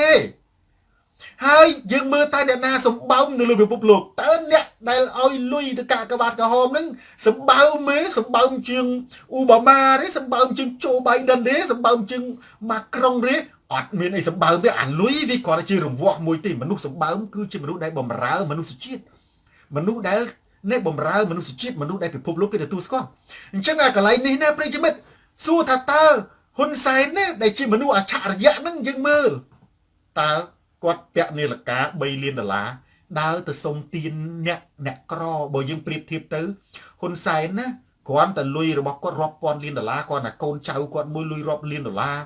ចៅកូនគាត់នឹងរាប់រយលាន$សរុបទាំងអស់នឹងគឺថាពាន់លាន$ហើយគ្រាន់តែបងប្អូនណានាឡិកាគាត់$3 លានខ្សែក្រវ៉ាត់គាត់$1 លានមែនទេស្បែកជើងគាត់អាចមកខ្លួនគាត់ពេលដែលគាត់ពាក់ទៅសុំទានគេម្ដងណាមកខ្លួនគាត់ខ្ញុំវាយទៅ$5 លានអ្នកដែលឲ្យលុយហ៊ុនសែនសុំទានអ្នកដែលឲ្យលុយហ៊ុនសែនខ្ចីហ្នឹងណាអ្នកដែលជាមហាអំណាចហ្នឹងណាមកខ្លួនគេហ្នឹងយ៉ាងច្រើនអស់$100ទេអាវប្រពន្ធកាត់ឲ្យទេមែនទេមានពេលខ្លះអាវបើប្រធានាធិបតីខ្លះអាវហ្នឹងប្រហែលមិនដល់$100ផងអាវ$50ខោ$50អីទេមែនទេហើយអានាឡិកាគេហ្នឹងនាឡិកាខ្លះ$10នាឡិកាដូចនាឡិកាសំនឹងស៊ីនាឡិកា20នាឡិកាសំស៊ីនាឡិកា$20គាត់ពាក់យកស្បែកជើងសំស៊ីពាក់ឡើងកកិតឡើងសឹកកែងមែនទេស្បែកជើងសំស៊ីគាត់ពាក់ឡើងសឹកកែងស្បែកជើងគាត់នឹងច្រើនមកគូ$20ទេគាត់ពាក់ទៅហ្នឹងទៅអាមេរិកគាត់ទៅអាហ្នឹងចុះហ្នឹងស្រួលហ្មងសោកដាក់ដកទៅណាក៏ទៅហ្នឹងមើលកែងសឹកមានអ្នកថតទៅអានាឡិកាគាត់ពាក់តាំងពីគាត់រដ្ឋមន្ត្រីក្រសួងសេដ្ឋកិច្ច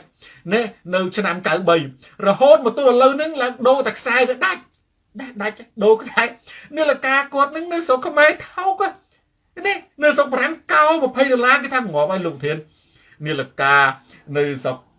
អីគេ$20នេះងាប់ហើយនៅស្រុកខ្មែរគេទិញតែ20000ទេនាឡិកាសំរងស៊ីពាក់ណាបើប្រៀបធៀបនៅស្រុកខ្មែរតែ20000ទេឥឡូវខ្ញុំនិយាយអំពីមនុស្សអច្ឆរិយៈហ្នឹងយើងសួរមើលតើមនុស្សអច្ឆរិយៈហ្នឹងដែលអ្វីទាំងអស់នៅជាប់ខ្លួនហ្នឹងគ្រាន់តែទៅជួបដើរសុំទានគេហ្នឹង$5 លានប៉ុន្តែប្រជាជនអ្នកសងឯតើមែនទេប្រជាជនអ្នកសងទេអញ្ចឹងហើយសរុបសេចក្តីមកវិញបងប្អូនរឿងដែលវាអស់សំណោចទី1មែនទេខ្ញុំនិយាយបែបវិទ្យាសាស្ត្រខ្ញុំនិយាយអំពីការបោកប្រាស់ខ្ញុំនិយាយអំពីណាការនេះលើកកម្ពស់ណាការបញ្ជូរការបោកប្រាស់ជាទូទៅនៅក្នុងប្រទេសកុម្មុយនីសផ្ដាច់ការមេដឹកនាំផ្ដាច់ការសុទ្ធតែការសម្ដែងទេដែលបងប្អូនឃើញនៅក្នុងកម្មវិធីទូរទស្សន៍ក៏ដោយការបញ្ជូរហ្នឹងគឺមានន័យថានៅលើសកលលោកយើងនេះកាលពី400-500ឆ្នាំមុនមេដឹកនាំស្ដេចគេចាត់ទុកជាព្រះចាប់ជាតិកូនព្រះអតិទេពមកគ្រប់គ្រងផែនដីហើយមានងារពិរោះណាស់រហូតពេលដែលយើងធ្វើសម្រាប់កិច្ចការណាមួយដោយប្រាជ្ញាឆ្លៀសវៃរបស់យើងមិនទាំងហ៊ានថាប្រាជ្ញាយើងថាដោយសារបារមីព្រះអង្គទើបខ្ញុំធ្វើអញ្ចឹងបាននៅលើពិភពលោកយើងនេះនៅក្នុងប្រវត្តិសាស្ត្រមេដឹកនាំទាំងឡាយណាដែលជាមេដឹកនាំនៅក្នុងសង្គមប្រជាធិបតេយ្យគឺជាអ្នកបម្រើប្រជាជនមេដឹកនាំជាអ្នកបម្រើមេដឹកនាំទាំងឡាយណា ដែលជាឃាតករនិងជាជនផ្ដាច់ការសម្រាប់បង្ហូរឈាម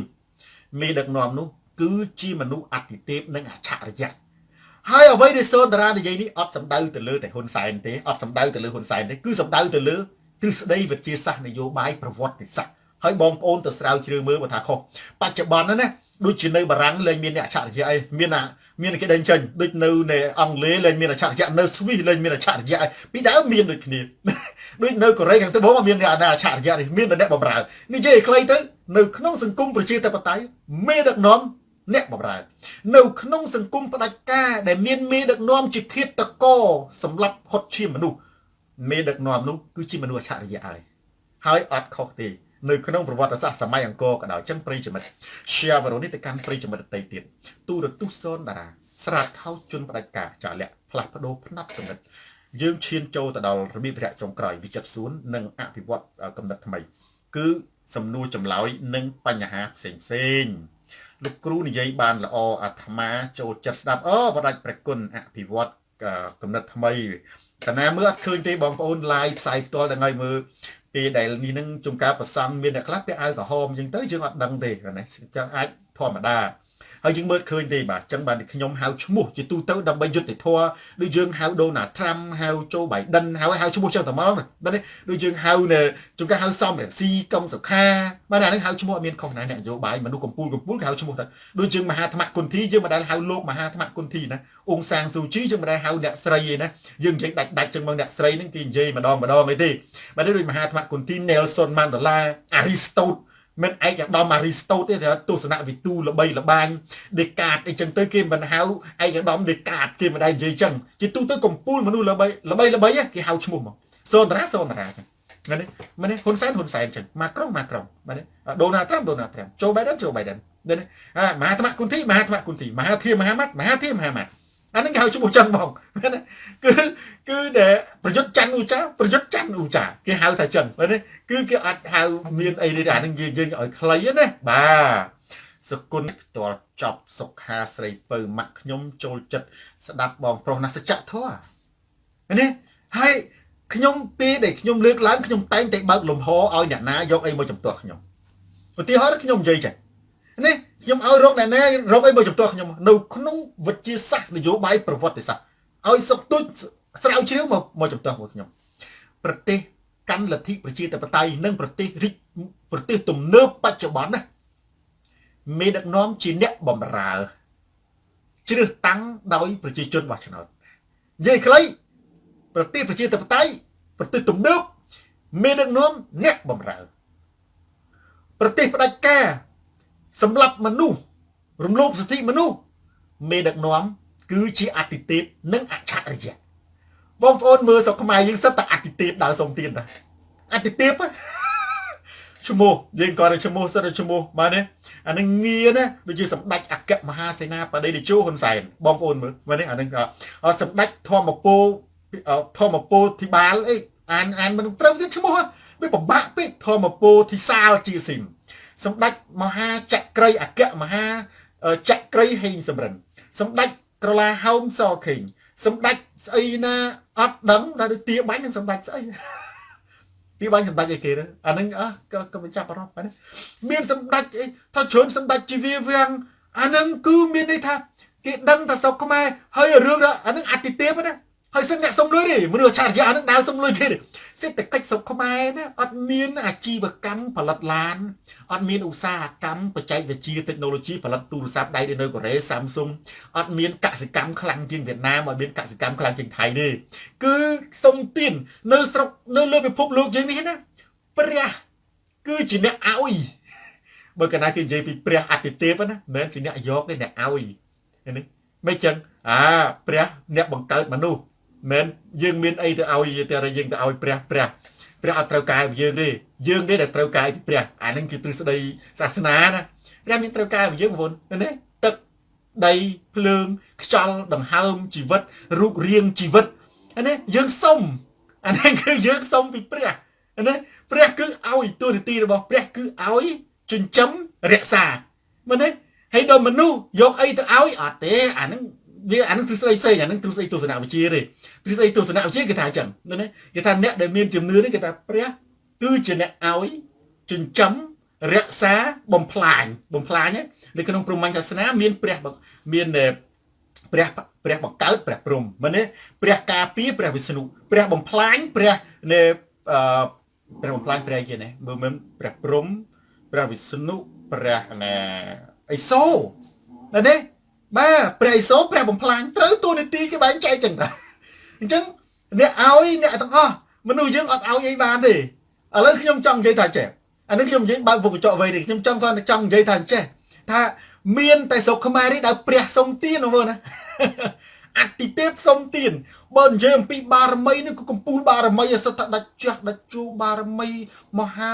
កិត្តបត្តលង្កលំបាមហាកិត្តនាមពីងករៈបសិលីមលង្កំមហាអស្ចារគូថាមកកិត្តនាមនេះគូថាអូព្រះហ្មងហ៊ុនសែនសខេងសាយឈុំដឹងព្រះអីនេះបាទសិទ្ធអតិទេពប៉ុន្តែអតិទេពទាំងអស់ហ្នឹងណាសិទ្ធតដើសុំទានគេថាមានតែស្រុកខ្មែរនេះដែលអតិទេពសុំទានហើយប្រិយមិត្តមើលទៅចំនួនដើមឬឲ្យតែប្រទេសមួយចំណាំមកច្បាស់ហ្មងឲ្យតែប្រទេសមួយនឹងសម្រាប់មនុស្សបង្ហូរឈាមផ្ដាច់ការជិះជាន់ណាយើងកុំចាំបាច់ទៅមើលលេច្រើនមើលតែគេហៅថាមេដឹកនាំហ្នឹងឡាំងអ៊ីជាមេដឹកនាំអាឆរយៈទៅអាហ្នឹងគឺអាហ្នឹងខ្ញុំនិយាយទូទៅទេអាហ្នឹងដឹងតែវាចូលទៅក្នុងរូបមន្តហ្នឹង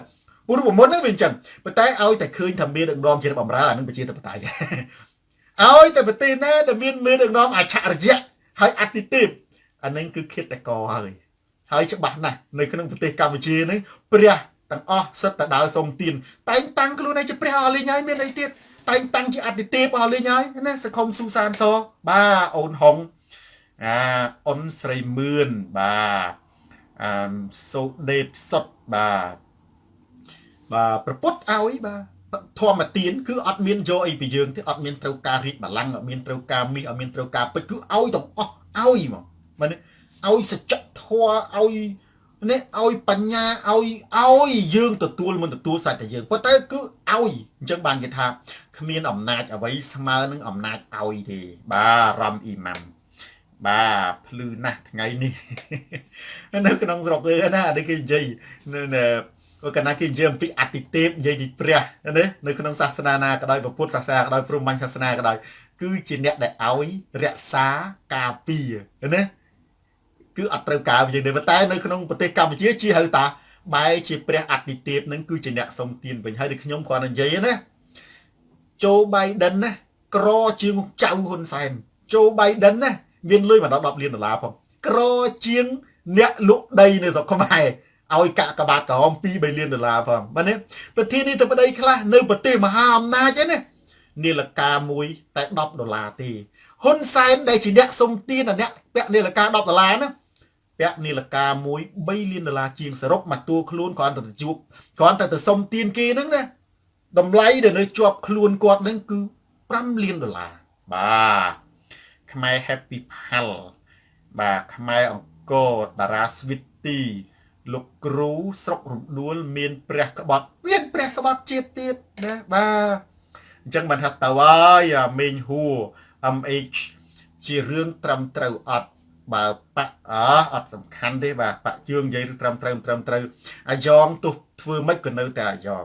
លេខ0ទោះជាគូធំប៉ុណ្ណាក៏វានៅតែ0យកទៅបូកជាមួយអ្នកណាក៏នៅតែ0បូក0វានៅ0ទោះ0ឯងមកកឆេក៏នៅ0ដែរប៉ុន្តែ0បូក1អានឹងវាមាន1ផាន់សុមនីប៉ុន្តែគុណណាបងប្អូន0យកទៅគុណជាមួយអីក៏0នេះណា0ណាបើវាយកទៅបូក